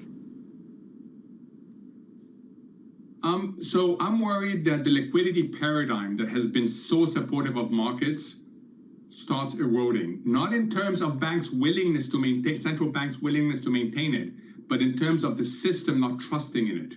That's what I'm worried about. And that's why it's important to keep an eye on yield. It's important to keep an eye on what banks are going to do in terms of tightening credit conditions after that near accident. So just keep an eye on this liquidity paradigm, because it has been in the driver's seat and it has delivered significant returns to shareholders and other holders of risk assets. So Mohammed, just final question from me, just to put you on the spot, forgive me, whether you do anticipate this materializing into some form of broader deleveraging for the investment community? I expect there will be pockets of deleveraging. I will expect there will be a lot more volatility in markets, and we are going to have buying opportunities because we know that that type of volatility leads to a lot of contagion. Good names get contaminated. That's what I expect going forward, and it will be a good investment opportunity for the long term. Really interesting. We've got to get you back on with Rick Reeder at BlackRock, because Rick said almost exactly the same thing earlier this week. Mohammed, always good to see you. Thanks for your time. Mohammed Al-Arian there of Queen's College, Cambridge, and Bloomberg Opinion. I want to check in with Abby and get some movers quickly. Here's Abigail Dillisel. John, let's take a look at the stocks that are moving to the upside and the downside on President Joe Biden's spending plan, that infrastructure plan. Starting out with what's working, we have technology rebounding from yesterday's sell-off. But as you know, $50 billion for semiconductor research. So we see the Apple complex along with those semi-cap equipment names popping. We also have the electric vehicle names and the green power names popping, $174 billion. Take a look at the rally for this green energy space and the EV space. Not working though, John. Interesting here, the banks down only slightly, so it could be a tempering of yesterday's rally, but we have yields higher, so it's interesting to see this contrast. Perhaps bank investors focusing on the fact that you're going to have to pay for it with the 28% corporate tax. Abby, thank you. Coming up on this program, the fallout from the Archegos breakdown. We focus on the banks, on Credit Suisse, on a Credit Suisse shareholder, David Harrow of Harris Associates, next on Bloomberg TV. This is Bloomberg.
Really a reminder, isn't it, just how sensitive the markets are to any commentary about trade. We did see some pressure on the yuan, we did see some pressure on the futures. That is now being reversed.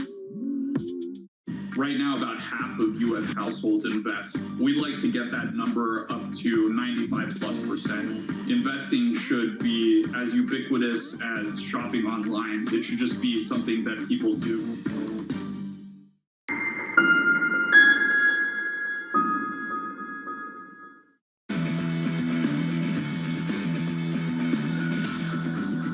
Banks extended a lot of leverage. This was not a complicated situation. Wherever you have excess liquidity, the potential, for accidents goes up. But the banks should have been hedged. Less requirement on collateral, less requirement on risk management. That can be a pretty dangerous proposition. It means that the risk management of these various parties is inadequate. There's likely to be more scrutiny, more regulation. There's no way a bank can be extending leverage on these kind of high volatility stocks. Investors reacting to the fallout from Archegos Capital's unwinding. Major banks still reeling after Credit Suisse warned of potential significant losses. S&P cutting its outlook on the bank to negative, saying, quote, the incident raises questions about the quality of risk management, the group's risk appetite, and adequacy of the risk-return profile. Bloomberg's Shanali Basak joins us now for more. Morning, Shanali. Good morning, John. And to your point, your guest raised a very good point on the leverage. That's the #1 issue that people are worried about here. But even as some of these stocks have recovered, it's notable that all the banks have not. If you look at Credit Suisse investors have been dumping some of the riskiest bonds, right? The COCOs that we're seeing here. The question is, does that create a buying opportunity, or are there more worries to come? As you noted, S&P had cut the outlook. It's at least the third major issue we're seeing at Credit Suisse. They've written down hundreds of millions of dollars tied to your capital this year alone, as well as highlighted losses tied to Greensill and now also Archegos Capital. They're also being sued in London tied to their tuna bond scandal that is in regard to Mozambique. So there are major questions being raised about risk management at this bank alone, let alone the other ones. The question is, how much will investors bear? And some big questions for investors right now. Shanali, appreciate your time. Stay close, won't you? Shanali Basak working hard on this story throughout the last week or so. I'm pleased to say that a major Credit Suisse investor, shareholder, joins us right now. It's David Harrow of Harris Associates. David, I always enjoy catching up with you, sir. This week's been a serious one for you, I'm sure. You've been so patient with this company. Are we testing that patience now? Well, certainly patience has been required for investors for Credit Suisse, because on the one hand, you have some very strong basics to their core businesses, the strong private banking franchise, what appeared to be a de-risking of the investment bank. Now, just because you lower risk-weighted assets doesn't mean you've de-risked it. And this is what we're seeing in the last few months here, is that risk controls still are not where they should be. I think this has been clearly demonstrated. There needs to be a stronger culture of risk control at Credit Suisse. I think this is known, but the cleanup should be happening faster than it's happening. And I think one of the things certainly that didn't help was when we had the Spygate scandal of over a year ago, and we lost some good people.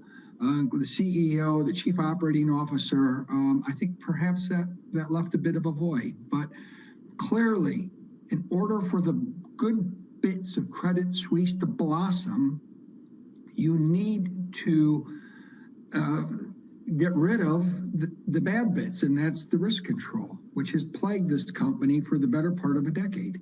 These are people behind this, David, and I can sense in your voice that you are running out of a little bit of patience around certain aspects of the culture of Credit Suisse.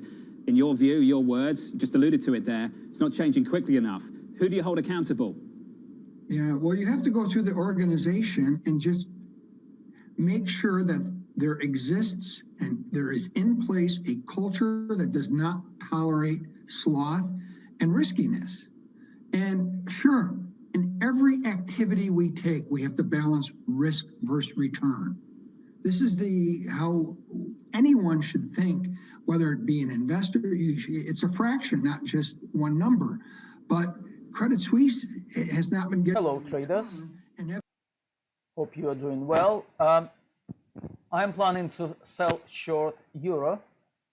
So the price I'm looking to sell, 117.25.5.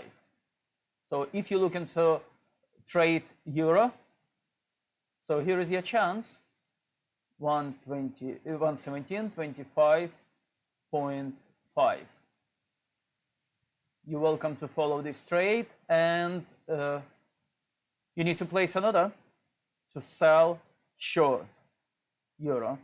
Okay, when it will get filled, I'll speak to you and I'll let you know what's going to happen next. Okay, stay safe.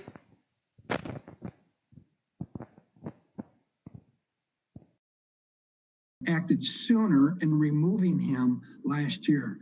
He's got just a few days left, but the damage is already done. But I do think the strength of the existing franchises with a new set of eyes. I mean, this is, again, it's long in coming, but Antonio Hortes Osorio, who's coming from Lloyd's, I think will be exactly what this organization needs, a fresh look from outside of the Parada plots to clean up the organization. Do you think that needs a new CEO, one that's only recently come on board? Does the CEO of the company still have your confidence, David? Yes, I think it's unfair at this stage to put this on Mr. Gottenstein. I mean, he took over less than around a year ago. And don't forget, prior to this, he ran the Swiss Universal Bank, which he did extremely, extremely skillfully. And I think he attempted and has been attempted to reorganize Credit Suisse. But, Rome wasn't built in a day. And I think at this stage, unless we could see some evidence to the contrary, I think he is the right person to continue to lead the organization. However, I think chairmanship, which we are about to see in the next 30 days. Yeah. And again, my only regret is I just wish it would have happened a year or so. David, what would it take to sell, to reduce this position? What would it take? What would you need to see? Because for many people, they've seen enough, and you clearly haven't. What would it take? I think what you have to see is an inability to repair the organization. But haven't we seen evidence of that, David? If that becomes the case, an inability to repair the organization, this is the case, then we have to re-examine this investment. But at this stage, we believe this company is repairable. There are some strong building blocks, and they just have to clean up the people who are responsible for accepting a culture that doesn't balance risk and return. David, forgive me for saying this, but there are some people that might believe that your position in the company rewards that behavior too, because you've been so patient. Now, I understand from your perspective, you think you can be part of the solution. Do you also accept that maybe that your tolerance and patience with this business might be part of the problem too? I don't really accept that, because we've tried our best, as you recall last year, to instill a major change, and we didn't do it. So I suppose you could argue, so when TM left and Roner stayed, maybe we should have left. But, we're investors. We're not traders. We look at businesses. We look at the potential. We look at the price of the business. And you always have to consider the price you pay for what you get. And so at that stage, we decided to give it a chance. Okay, guys. Give Mr. Gottenstein. Position is open at 117.25.5. All of you who managed to sell short, that's it. You end the trade. And please stay with me because I'll let you know. You'll follow me through all these minutes, maybe a couple of hours, until we will finish this trade in profit. For all of you who got our strategy, who knows why we ended position at this level, you already know what to do, and I don't need to explain everything. I don't need to teach you.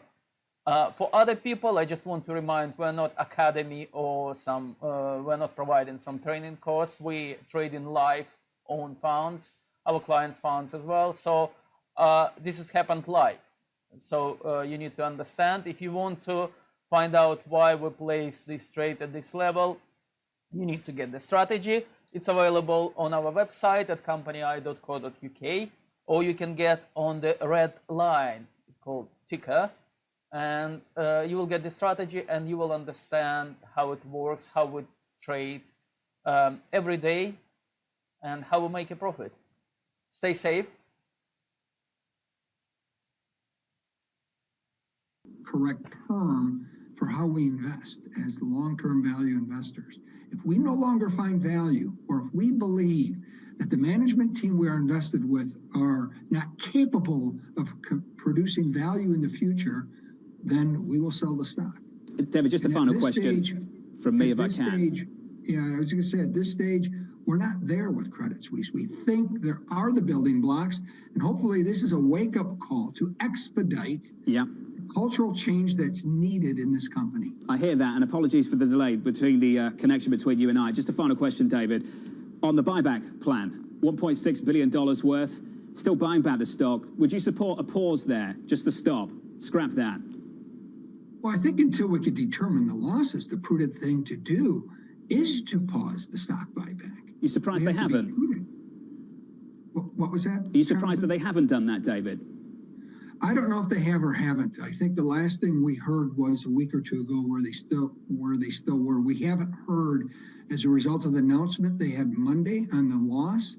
And I think they're still probably dealing with the positions from the hedge fund. And I think until there's clarity on the loss, I think one should be prudent. David, in 20 seconds if you can, just to squeeze this one out. Are you surprised that they still haven't unwound this position yet, when other banks have? Well, I'm not sure if they have or haven't. And I don't think they've made an announcement as to whether they have or haven't. That's confusing in and of itself. I can't comment on that. I can't comment. Hey, David, I appreciate your time. We've got to have a longer conversation next time about anything other than Credit Suisse, but this was the story. And I know we needed to discuss it, that's for sure. David, it's good to catch up. Thank you, sir, for so much of your time this morning. Coming up, value stocks edging out growth as the new momentum trade starts to fade. More on that conversation still ahead with Subhaj Rajappa of SocGen and Richard Bernstein of RB Advisors, and a whole lot more on this banking situation. This is Bloomberg.